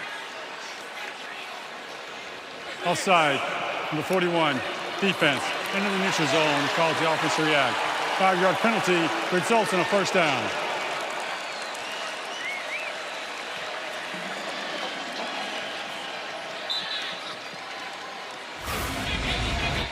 And Sean Lynch jumps, and then you see the guard, 67, Jason Steele, move. Draws the flag. Jacob Manu pointing as he was the only one for Washington. Everybody else knew that they were the guilty ones. Cutforth in trouble. Just hoisted out of bounds.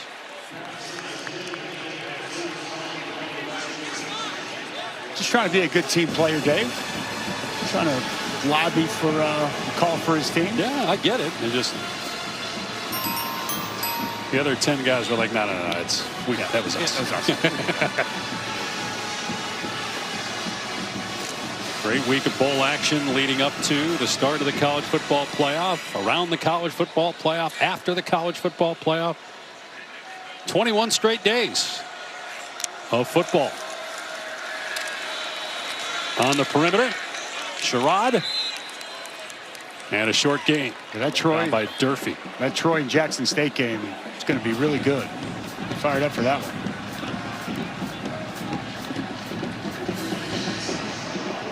Third down and 8. 4-down territory, trailing by 28. Pass rush has been relentless here in this second half from Washington. Can they give Cutforth any time? Check that 3rd and 6.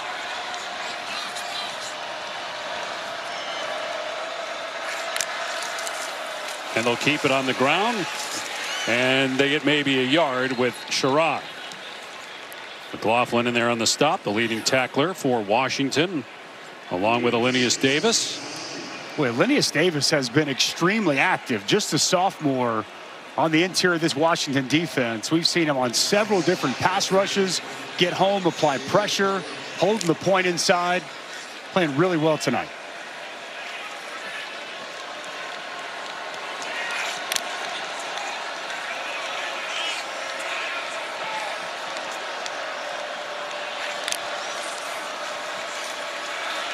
Cutforth has a 1st down completion. Chris Marshall out of bounds at the 21. Gain of 14 on 4th and 5. Good concept, and 6, Dylan Robinson. It's man-to-man coverage, and he's off. Space was able to be created for Chris Marshall, and an easy pitch and catch to move the chains.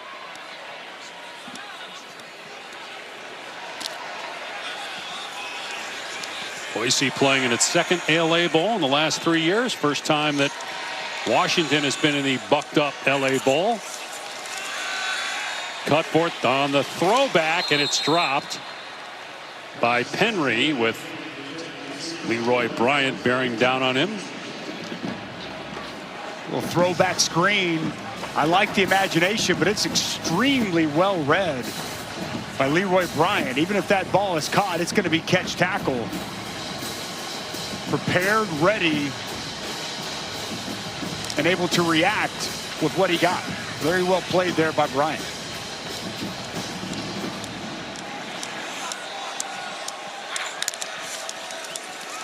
Here's Gaines up the middle. He gets smacked at the point of attack by Zach Durfee to bring up 3rd down and long. Well, Durfee's had a really good season. He's a captain on this team. He's got a great motor. And he just saw 2 pullers coming his way. Did a nice job of avoiding slipping that block and making that play right around the line of scrimmage.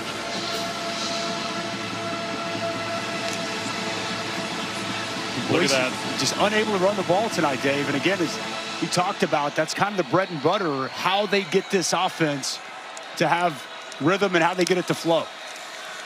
Cutforth on the rollout, completes it, but short of the line to gain by handful. So Penry out of bounds at the 17-yard line. So 4th and 5 again.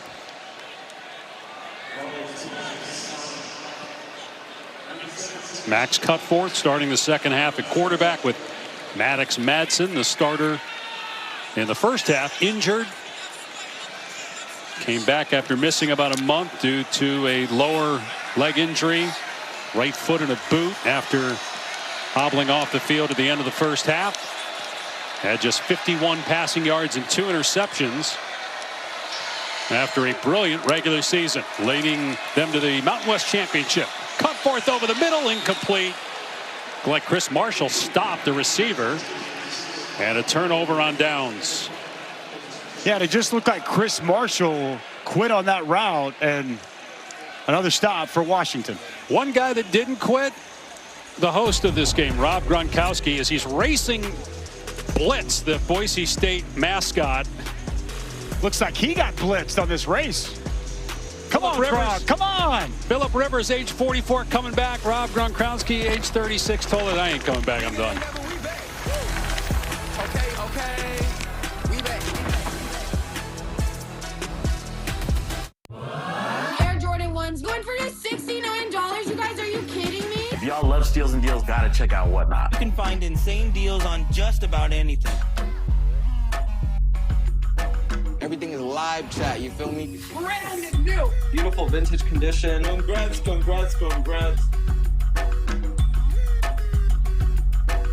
This is what I bought from Whatnot. If you are not checking out Whatnot, you're missing out. It's the holidays, so get them what they really want. A 3-course meal wrapped in a festive box. 2 pizzas, breadsticks, and a dessert, starting at $19.99. Holiday harder with the Triple Treat box from Pizza Hut. I'm pretty loyal. I start every warm-up with a pass from the same guy. And I shoot from the same spot. What's up, Steph? What's up, Curtis?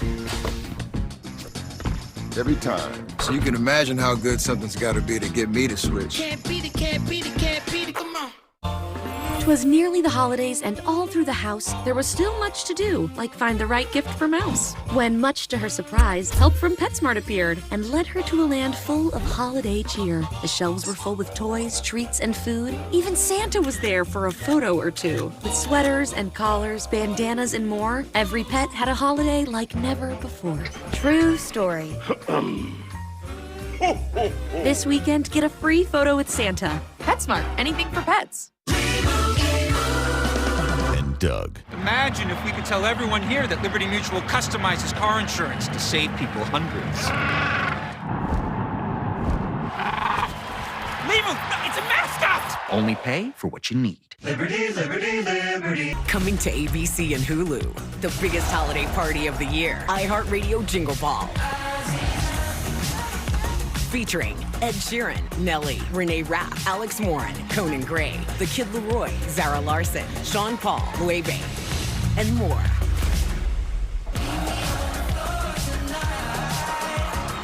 iHeartRadio Jingle Ball, Wednesday 8, 7 Central on ABC, and stream next day on Hulu.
It's all Huskies 31-3 back here in Los Angeles. And moments ago, Spencer Danielson caught up with Taylor McGregor. Coach, 1 quarter left in your season. You just got your guys together. What did you tell them? Yeah, first off, man, thank you, Jesus. Even when games are not going the way we want, we got to keep battling. I mean, right now it's just all about our brand. We got to keep growing, and we got to play hard and physical. That's who we are at Boise State. And started strong, just haven't been making our plays. We got to finish. We got to put 15 minutes on film for our seniors. Thank you, Coach. Thank you. Dave? It was so great, Taylor, to talk with Coach Danielson this week. Very faith-driven man, and he's an ordained minister now. He said it took him 14 minutes online, but he's actually married current and former players, including the quarterback, Maddox Madsen, this past offseason.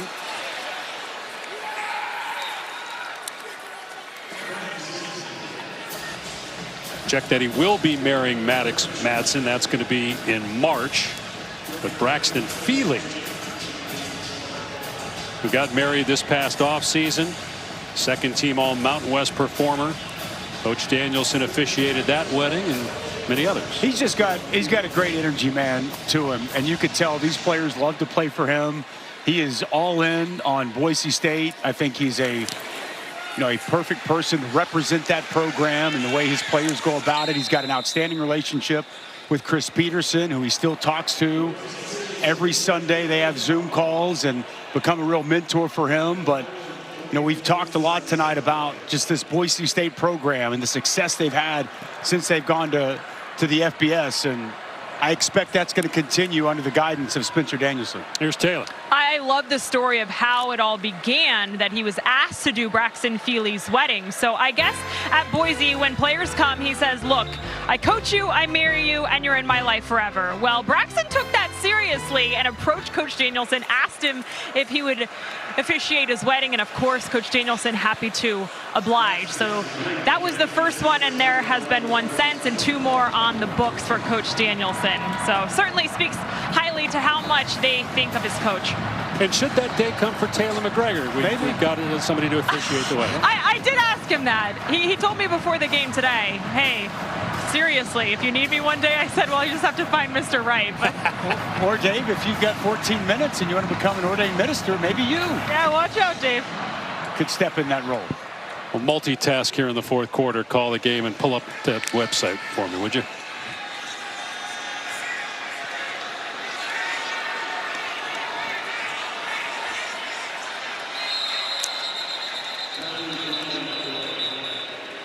Got a penalty marker down, delay a game. Number 14 offense. 5-yard penalty, 2nd down.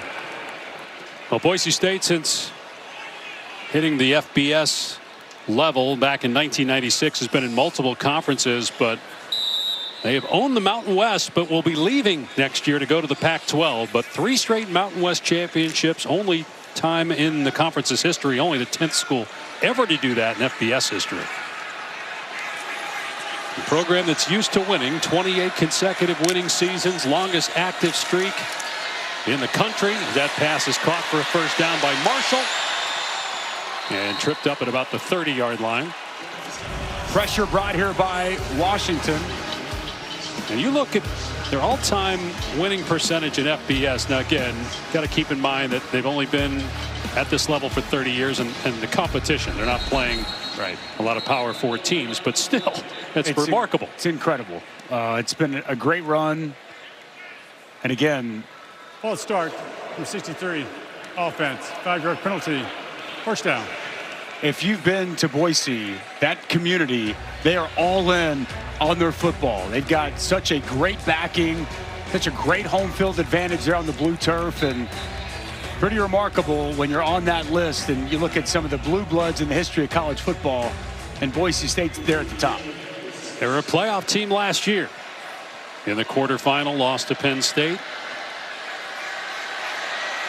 And Coach Danielson said it was really difficult after the Week 1 blowout loss to South Florida, because when you have a non-conference loss like that, as Sherrod makes the catch out in space and knocked out of bounds, then immediately the pressure's on, because you're trying to get back to the playoff. Pressure's on the players, it's on the program. Everybody's talking about it. They got beat 34-7. He said it was really hard, but he said out of danger in the storm, we became dangerous, and they became a much better team because of it. Cutforth backing up, looking downfield, and caught by Gaines. It'll be 3rd down and long. They did become dangerous, and they did it without their starting quarterback, who went down to Fresno. A 2-game losing streak there before the end of the season. He said, we were left for dead, but this team just kept swinging, kept fighting, and conference champions once again. He's incredibly proud of this team, their grit, their toughness, and the way they found their way to come through and win a championship in the end. Good throw by Cutforth. 1st down and goal. Capel's pulling it in for a gain of 23. And a big reason why they're able to do that, Max Cutforth, his best throw of the night here as he locates the top target, Capels. Pressure up the middle. Cutforth able to elude the sack. And another jump ball in the end zone, and it's intercepted by Bryant. 3rd interception for Washington's defense tonight.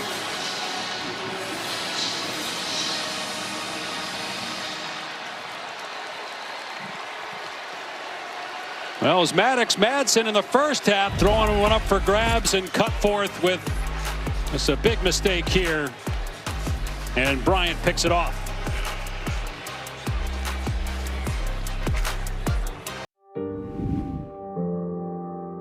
We need your help. I need your help. We need money for research. It may not save my life. It may save my children's lives. It may save someone you love. And it's very important. It's V Week at ESPN as we partner with the V Foundation to highlight the urgent need for cancer research. It's game-changing research that helps save lives. If you're able, give now at v.org/donate. 100% of donations go directly to cancer research.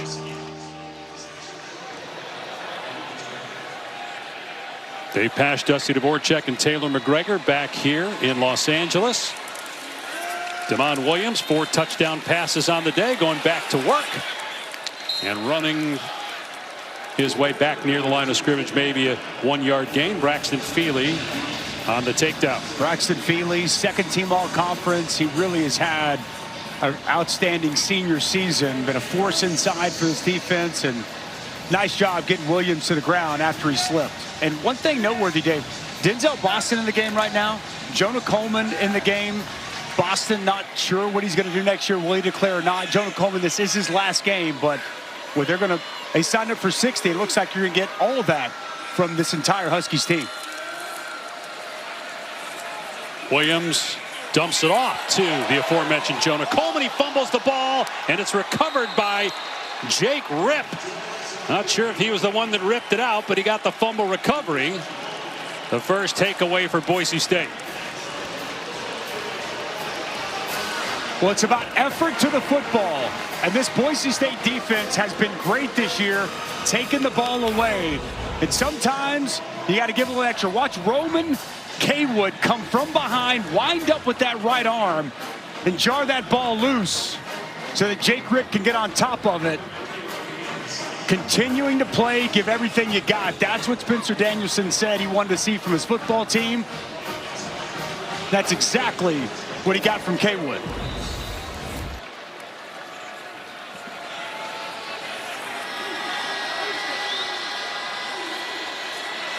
So Cutforth coming off that interception. Back to throw, in trouble, and he throws it right to a defender. Picked off by Deshaun Lynch. Big man running. Will he find the end zone? No. The turf monster with a takedown at the 10. Dusty Dvorak with a tear in his eye watching the defensive lineman run the ball back, but could not get Pater. Well, they're going to bring pressure off the edge. And there's going to be a gift given to the big man, Deshaun Lynch. Come on, big fella. Find a way to get in the end zone. And you got to watch out for that turf monster, Dave. That's a long way to run for a 295-pounder.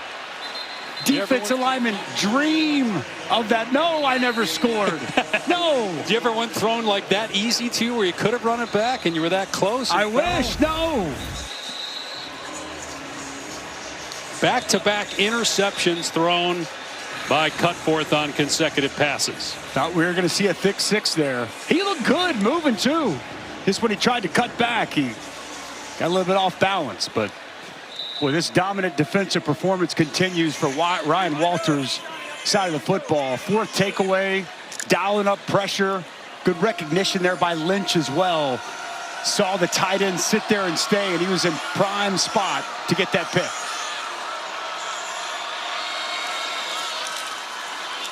And that dropped by Omari Evans. They're trying to set up the wide receiver screen. Again, you look at the guys out there in the field. Same offensive lineman. Denzel Boston's still in the game. Jonah Coleman in the game as well. Just fumbled it on the last possession. Pretty interesting in a day and age where you see players opting out. I appreciate it. These guys say, you know, we're going to finish our season. We haven't seen Jonah Coleman find the end zone yet today. I'm surprised we haven't seen a bigger attempt to give him the ball in the red area. There's going to be a double pass. Boston throwing it back to the quarterback, Williams, and Boise State was all over that. Jeremiah Irby in coverage that time. Still a positive play. It'll be 3rd and goal.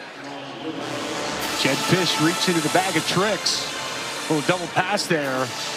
Denzel Boston showing off his arm. It's well defended outside there by Boise State.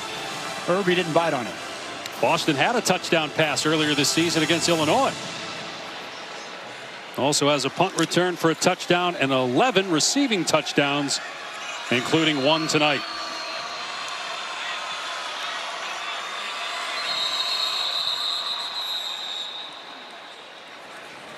Timeout, Washington. They're first of the half. Play clock winding down. Timeout taken.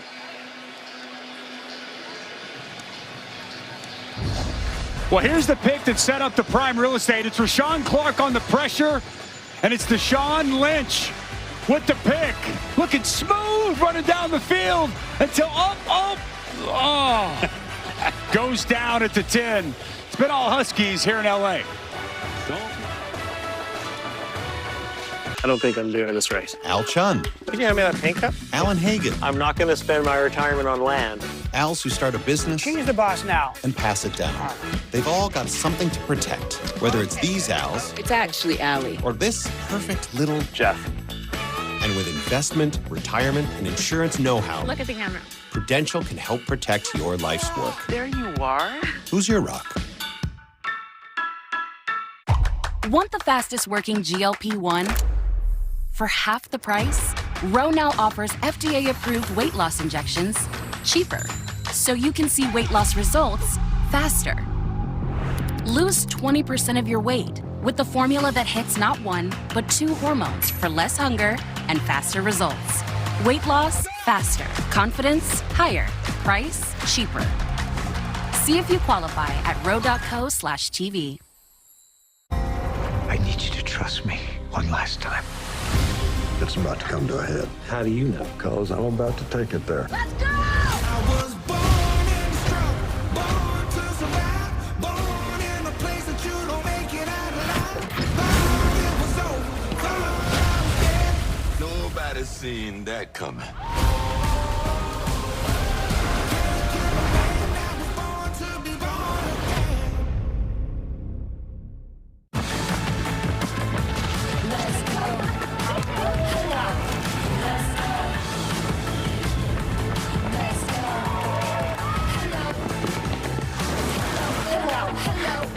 Let's go. The Bucked Up LA Bowl is brought to you by Pollo Campero, official chicken of the LA Bowl. Order today at Campero.com. College football playoff 2025 starts next Friday night. First round action finishes in Eugene, Oregon, and James Madison. Of the 2 group of 5 teams left, who has the better chance to pull the upset, James Madison or Tulane at Ole Miss? Well, I think it's an uphill battle for both. I mean, I think both are pretty significant underdogs, but I'd say Tulane.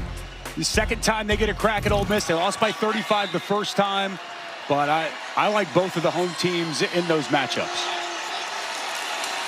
Third and goal. And this is a walking touchdown for Jonah Coleman in his final game as a Husky.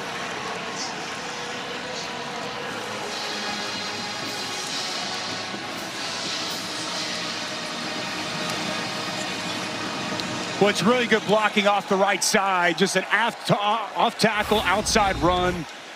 And Jonah Coleman be his 15th touchdown of the season. Cruises into the end zone. Cap off an outstanding career. Another quality night. He looks fresher. He looks more healthy tonight.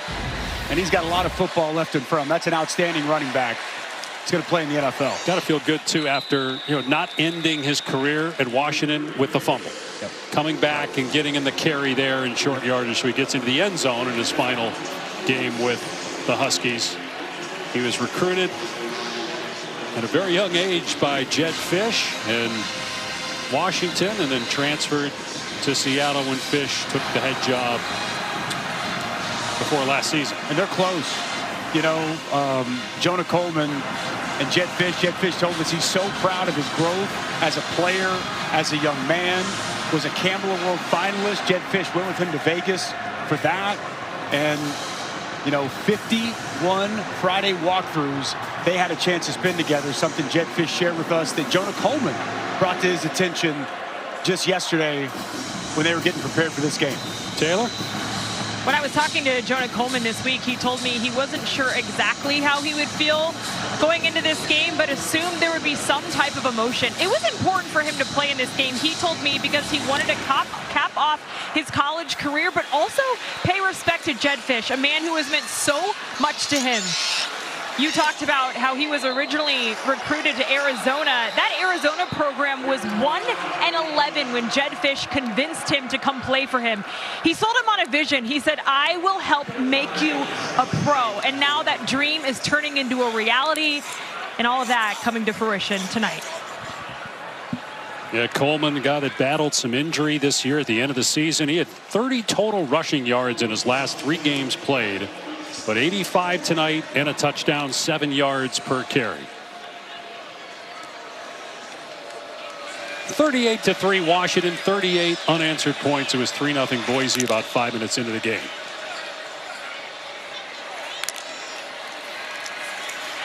Pass behind the target, Louder, incomplete. Now we showed you that bracket. We mentioned there are 2 group of 5 teams. Obviously, Boise State is a group of 5 school struggling tonight against the Big Ten school. What are your thoughts on how the group of 5 should fit in going forward with the college football play? Well, I'm going to be intrigued just in general. What does it look like, right? They got the extension. December 1st was the deadline to figure out what the future CFP format was going to look like. That's going to go past the national championship game. I think there's a lot of speculation. Will we see more teams in? I'm just curious with the automatic qualifiers. Will there be qualifying rankings to be able to get into those spots? Meaning, previously in the BCS era, to make one of the, January for the New Year's Six Bowls, you had to be inside the top 16 if you're a group of 5 to get one of those automatic spots. Will there be qualifiers, and not just for the group of 5, but for anybody? Do you have to be a certain ranking to be able to garner if they're going to continue to have the 5 automatic qualifiers for the highest ranked conference champions? I think that's something that needs to be taken a look at, because the reality is we want as many of the best teams as we possibly can get in the playoff, and we're not getting that this season. To me, it's not even necessarily a group of 5 discussion, but when we've got teams at the back of the top 25. 72 offense, 5-yard penalty, 3rd down. And a team like Notre Dame that's sitting there at number 11, they're left out. I think it is something you need to take a look at. And the reason there are 2 group of 5 teams is because really the tiebreaker situation in the ACC. Correct. And what I'd love to see is, since the committee's picking outside of the group of 5 highest ranked team, they're picking the other schools that are at-large teams. If there's a tiebreaker situation in a conference for a team to get into the college football playoff or to play in the ACC championship game, for example, why don't they pick the teams rather than getting to the 5th tiebreaker and Duke ends up getting in, and if they lose, the ACC doesn't get a team. Thankfully for that conference, Miami got in as an at-large. as that is intercepted again by Bryant, his second pick. And the third thrown by Cutforth. The highest ranked teams in a conference in a tiebreaker situation should play in that conference championship. It should be that simple. As we see yet another takeaway from this Washington defense. Leroy Bryant climbing the ladder, an acrobatic pick. 17 Pro? Get the all-new iPhone 17 Pro on us when you trade in your old iPhone. Any condition, most expensive plan not required. Plus, switch and we'll pay off your phone balance up to $800 per line. For the acute treatment of migraine with or without aura in adults, Nurtec ODT can provide relief in 2 hours, which can last up to 2 days. Don't take if allergic to Nurtec ODT. Allergic reactions can occur even days after use. Get help right away for trouble breathing, rash, swelling of face, mouth, tongue, or throat. High blood pressure and Raynaud's syndrome can occur. Get help for high blood pressure, numbness, coolness, pain, or color changes in fingers and toes. Common side effect is nausea. Ask your doctor about Patty, celebrated social worker. Who's coming in second? Self-appointed social chair. Potluck, kickball, last call. Sign up for goat yoga. You name it, she's on it. And you have 47 emails to prove it. But her capacity to care is unmatched. You need Patty. Patty needs a retirement plan. Work with Principal so we can help you help Patty with a retirement and benefits plan that's right for her. Good night, guys. Let our expertise round out yours. You made the nice list, kid. Thank you, Santa. Consider yourself on the nice list. Nice list. Nice. We all know what list you're on, Draymond. Again? The broadcast premiere of Avatar: The Way of Water on the Wonderful World of Disney ABC Sunday. Today is why we wear the uniform. This is a global operation. LAPD has agreed to help the FBI track down terrorist targets. I'll do my best. But don't do your best. Do my best.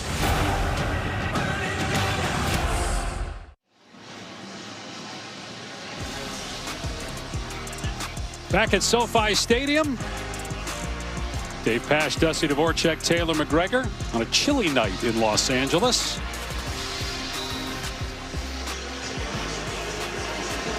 Washington with 5 interceptions in this game. And a new quarterback, Damon Williams' night is complete. 4 touchdown passes. And Tulane transfer Kai Horton is in the game. Horton had 4 starts in 4 years with the Green Wave. Tulane in the college football playoff. And Horton's pass knocked away, incomplete, trying for Boston, who's still out there. What a performance by Damon Williams Jr., the 19-year-old quarterback. 4 touchdown passes, tying a Washington Bowl record.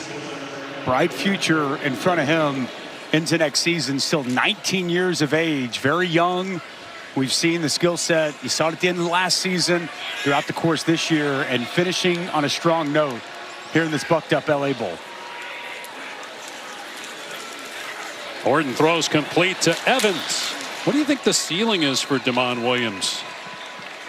Where does he have to get better? Obviously, you like his ability to run the football. We saw him pretty accurate throughout the season, and especially tonight. Yeah, I think just continuing to with the accuracy and decision making against some of the better defenses. He had some struggles this year, against Ohio State, against Oregon. In the Michigan game, he had 3 interceptions in the second half. So I just think against that, that better upper echelon competition, he's going to have to continue to play at a high level with accuracy, with decision making, which I think we'd expect him to only continue to improve and get better. Sterling Lane, his 2nd sack of the day as he takes down Horton. Well, Jed Fish told us he feels like the NIL is at a good spot for Washington, not where it needs to be based on some of the big boys of the Big Ten like Ohio State, Michigan, Penn State, Nebraska. But they do feel like they're in a better position. The roster's in a better position to compete with some of those better teams in the Big Ten. And that will certainly help Williams if they're better around him. They'll lose Denzel Boston. He'll be in the NFL. They'll lose Jonah Coleman to the NFL as Jordan Washington backtracks and dives out of bounds. after a gain of about 7. Maybe they lose Denzel Boston. I mean, he has not made his mind up yet. So something that he's still trying to figure out and work through. Looking at the schedule next year, so they avoid Michigan. Got Penn State at home. They avoid Ohio State. You got 5 road games, including 2 former Pac-12 schools, Oregon and USC. Pretty salty schedule there. I mean, Indiana, Penn State, I can't wait to see what they look like with Matt Campbell. Iowa's never easy. Kirk Ferentz coming back for yet another season next year. 5 games. They'll have to go play on the road. Wide receiver screen to Evans. Well, I think it's going to be fascinating. He might have been offside that time on Boise. A lot of people thought after Indiana made the playoff last year and they had a new quarterback coming in, even though Mendoza had played at Cal, they didn't think Indiana would be this good. Obviously, Mendoza won the Heisman tonight. Number 94, defense, 5-yard penalty, repeat, 3rd down. And Indiana's the #1 seed. With Mendoza, maybe the #1 pick in the draft, can Curt Cignetti do it again? Can Indiana, I mean, we mentioned no Ohio State, no Michigan on that schedule. Didn't see Indiana on there either. I'm done doubting the guy. I mean, at this point, why would anybody doubt Curt Cignetti and what he's done? I don't think we've ever seen a turnaround in this short amount of time like what he's been able to do in there in Bloomington. It's been incredibly impressive. And the fact that they were so good last year and they're even better this year, I'm not saying they won't be able to do it, Dave. As you think, as Horton throws and it's tipped and incomplete, 4th down. The NIL at Indiana can't be what it is at Ohio State, in Michigan, and Penn State. And that's what also is remarkable in a day and age where a school like Texas Tech greatly improves because of the investment made by donors at Texas Tech. That's a big reason why they are better in the college football playoff. Indiana not getting that same investment. It's certainly better than it's been, but now they've invested in the coach for sure. Yes, they have. I was going to say, I don't know exactly what their NIL situation is, but they're selecting good players and they're developing those players. And boy, the proof's in the pudding. I mean, they have been incredible through 2 years. 23-1 now with him as the head coach. Remarkable. We'll be back in 10 seconds after a message from Ally. An awesome teammate is the key to victory. Just like Ally can be your teammate, helping you spend and save. Ally, the bank that's your ally. Back to you. All right, Kevin, you'll be a busy man over the next few weeks. Fernando Mendoza, the first Indiana Hoosier ever to take home the Heisman Trophy in his first season in Bloomington. Dylan Riley out past the 15. Is that how you saw it? Did you think Mendoza would win tonight going in? I did. I think there's a case to be made for Diego Pavia. Again, talk about guys that have done remarkable things the last 2 years. For Clark Lee to identify those guys who are in New Mexico State, bring that staff in, bring Diego Pavia in. And really, I thought he put that team on his back with what he did on the field, the leadership, the swag.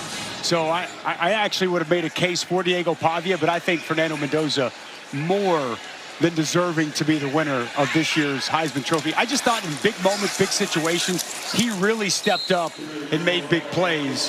You think about the final drive, that marquee pass at the end of that Penn State game. It was also late against Iowa. That game's tied 13-13, 3rd down. He throws a touchdown to Surratt. Watching that Big Ten championship game, biggest moments, biggest plays, he's placing the football exactly where it has to be. So, yeah, I expected he was going to be the winner, but I also thought you could have easily made a case for what Diego Pavia has brought to Vanderbilt as well. 2nd and 8 here for Max Cutforth, who's thrown 3 interceptions here in the second half. And almost 4, and it was almost the second for Alexander. He had one in the first half against Maddox Madsen. Which a really nice zone drop. Gets good depth. Anticipating this route. Feels it coming in. And just unable to bring that in. He's going to get some heat for that when they go back and watch this. He can get a little bit busted up on in the linebacker room.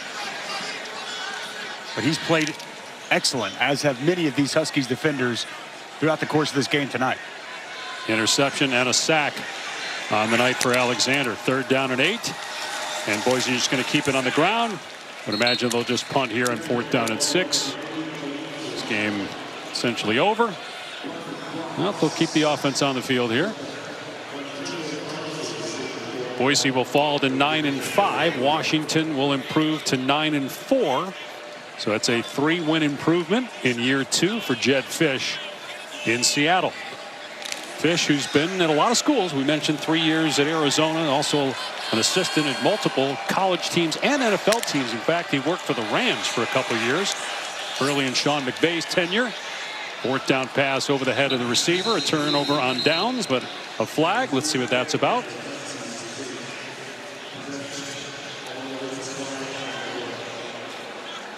In fact, Jed Fish told us when we spoke to him yesterday.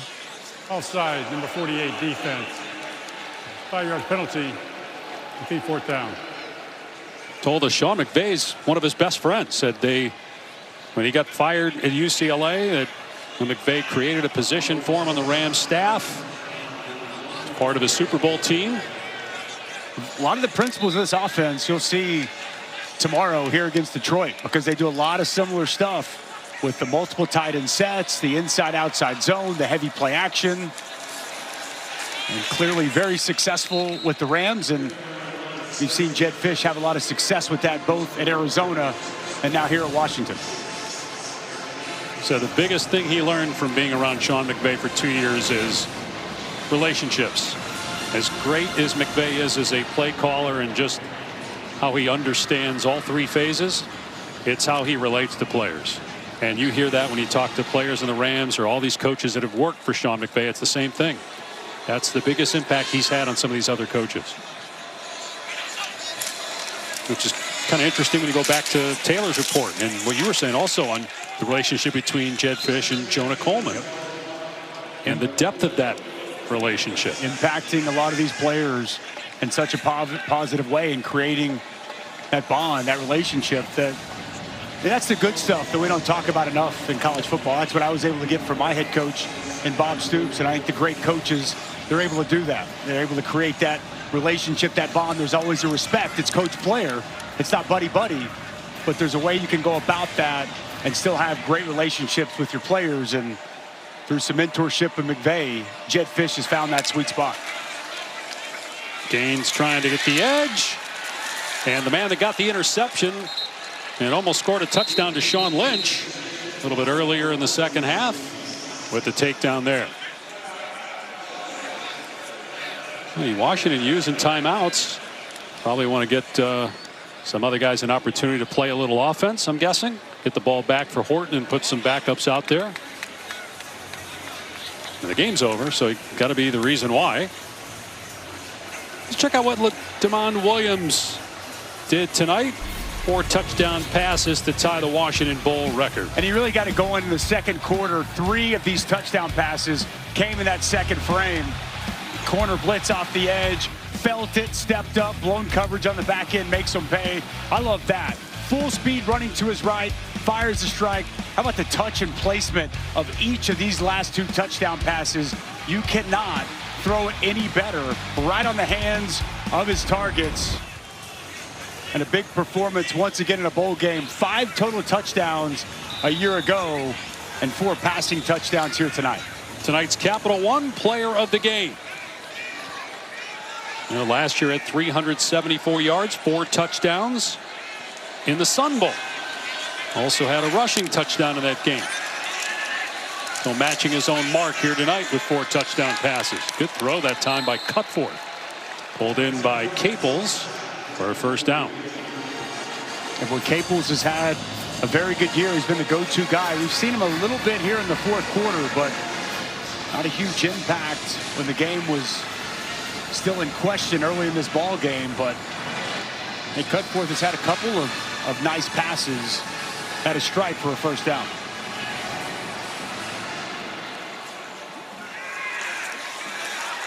Cutforth again finds his man. Chase Penry on the catch to the 32 of Washington.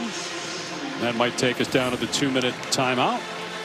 And that had a good layered throw, Dave. That was over the linebacker in front of the safety and right where it had to be for Chase Penry. 2 minutes to go in this one. Washington up 38-3.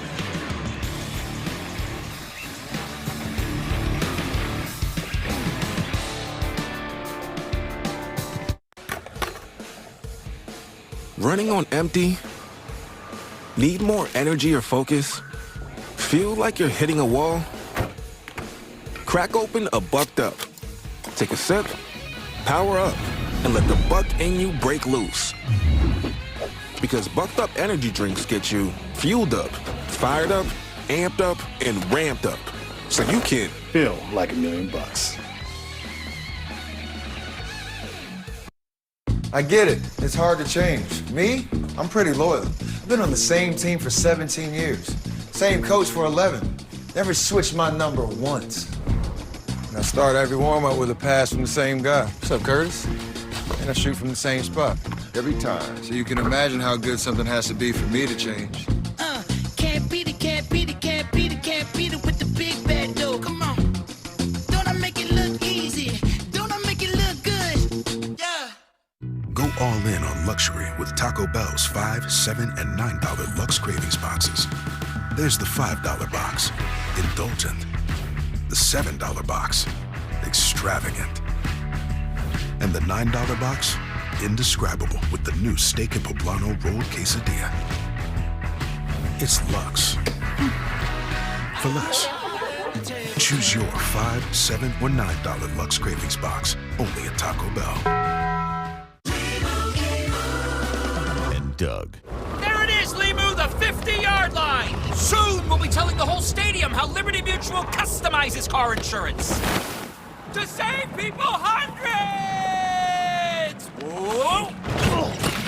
Ah! Looks like we're walking. We'll get them at halftime. Only pay for what you need. Liberty, liberty, liberty, liberty. 38-3 Washington, 2 minutes away from victory. Fans, don't forget to check out the ESPN app for the Capital One postgame immediately following the game. Jed Fish will lead Washington to its 9th win. They started 5-1. The lone loss was against then number 1 Ohio State. Went 5-4 in conference play. Lost again to Oregon, Michigan, and Wisconsin. Lost to Oregon the last game of the regular season, but good way to finish the year with an impressive win here in Los Angeles.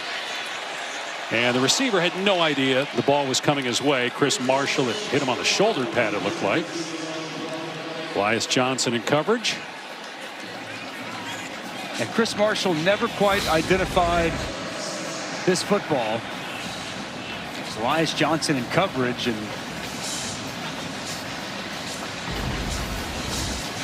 haven't seen that happen many times.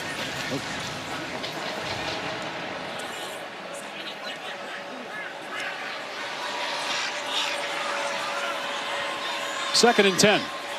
Boise State trying to get into the end zone for one last time in 2025. Washington bringing the blitz while Cutforth gets leveled, but he completes it. What a job by Cutforth. Got hammered, but hung in there and finds Chris Marshall. Nice response by Marshall, securing that one. the safety blitz is going to get home, and he takes a shot, but he finds an open Chris Marshall, and this time Marshall does see and identify the football. Nice catch and a good pickup, getting him inside the 10 after the grab.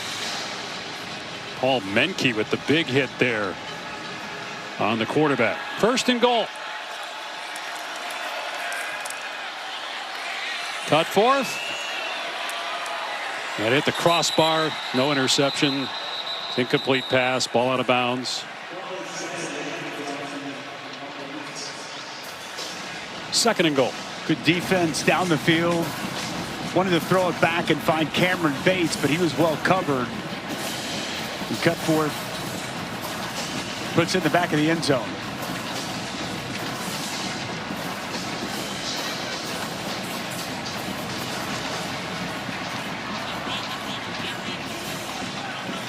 Thirteenth play of the drive.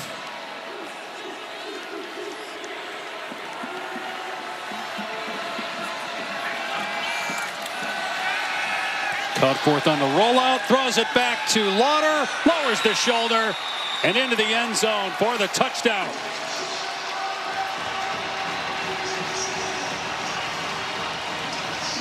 Finally into the end zone for the first time tonight with just outside a minute to play. Boy, it's great for Matt Lauder. Watch, it's called his tight end delay. He's going to block, and then he's going to sit down and become a target for Cutforth. Really well done by Lauder. Hold that block initially, then just turn around. He's open, he powers into the end zone. It'll be his final game as a Boise State Bronco. And he's going to end his career with a touchdown here in the Bucked Up LA Bowl.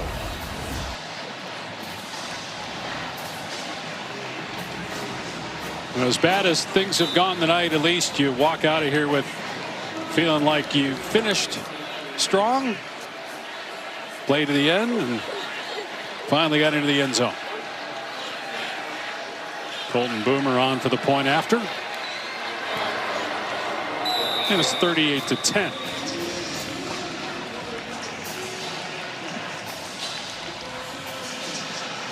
Six days away from the start of the college football playoff. We will begin in Norman December 19th. ABC, ESPN, 8 Eastern Time, Alabama and Oklahoma. 3 more games on Saturday, December 20th, starting at noon from College Station. Cannot wait to watch that Oklahoma defense against Ty Simpson and that Alabama offense. Bama's going to be a little bit healthier. Oklahoma's been one of the best defenses in the country. We touched on Miami A&M. What a great matchup. You don't typically see those teams playing. They did a home and home a few years ago, but it's going to be a couple of great environments. And then obviously a home field game for Ole Miss. I love that. That team dealing with a lot. No Lane Kiffin, but the offensive staff will be there. Can't wait to see how Pete Golding has that team ready.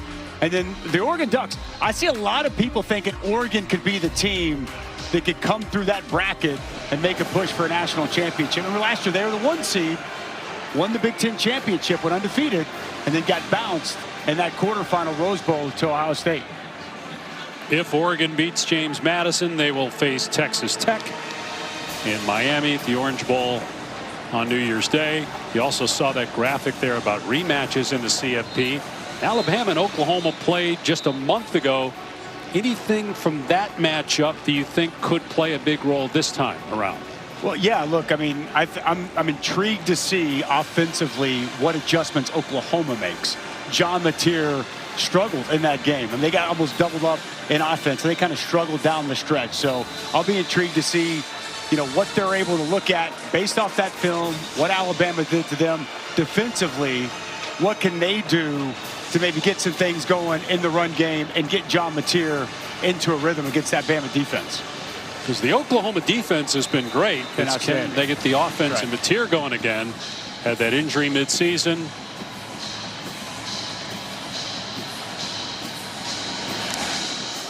Onside kick and recovered by Washington. That was Jonah Coleman. Also, not on that bracket, we got not 1 but 2 game days. Game days going to Norman on Friday, and then they'll be in College Station on Saturday morning. So just a ton of coverage and excitement around these home site playoff games next weekend. All right, overall, Indiana's the 1 seed, just beat Ohio State. Yep. Ohio State's the defending champs. Who do you think has the best chance to win the championship this year? Well, I think a lot of teams have the best chance. The team that I'm going with is Georgia. I think Georgia, the way they're playing at the end of the season, I think they're a different team than they were early on in the year. Thought that they had some real battles, and they overcame that. The defense is young, was playing better. Like the way they run the football. I think Gunnar Stockton is a gamer. I think in the biggest games he's played his best. So it's anybody's guess. I do think it's wide open, and I could make a case for a lot of teams, but Georgia is my pick to make it through and claim the national championship. I just like the way Kirby Smart talks about the physicality of that team. I think that ultimately we see that physicality here in this playoff run. Are they elite enough on defense? They weren't early, but they were down the stretch. They were against Texas late in the season. Did you watch that SEC championship game? Yes, I did. I mean, down the stretch of the season, as a young defense, they got better and better. So we're going to find out. What about you? Who you got? I think Ohio State's going to repeat. Well, they're the betting favorites, so I don't think that's. There's a chance that those teams could play in the semis, Ohio State and Georgia. That's exactly right. Jedd Fisch knows it's coming or not. No, he should have known it was coming, but I don't know how many guys could sneak up right behind him and him not know that he was about to get doused. But congratulations to Jedd Fisch and the Washington Huskies. Just an outstanding season in year 2 of his tenure. 9-4 record, and they close out the season with a 38-10 thumping of Boise State here in the bucked up LA Bowl.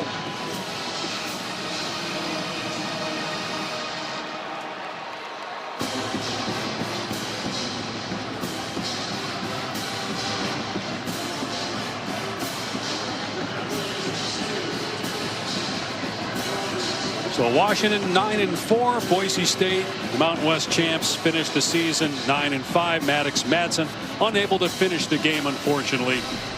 Re-injured that leg in the first half and did not play in the second half. But at that point, the game was pretty much over as Washington rolls to victory, 38-10. For Dusty Dvorak, Taylor McGregor, our entire ABC crew, I'm Dave Pasch. Thanks so long from Los Angeles. Your local news is coming up next over most of these ABC stations.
Try it.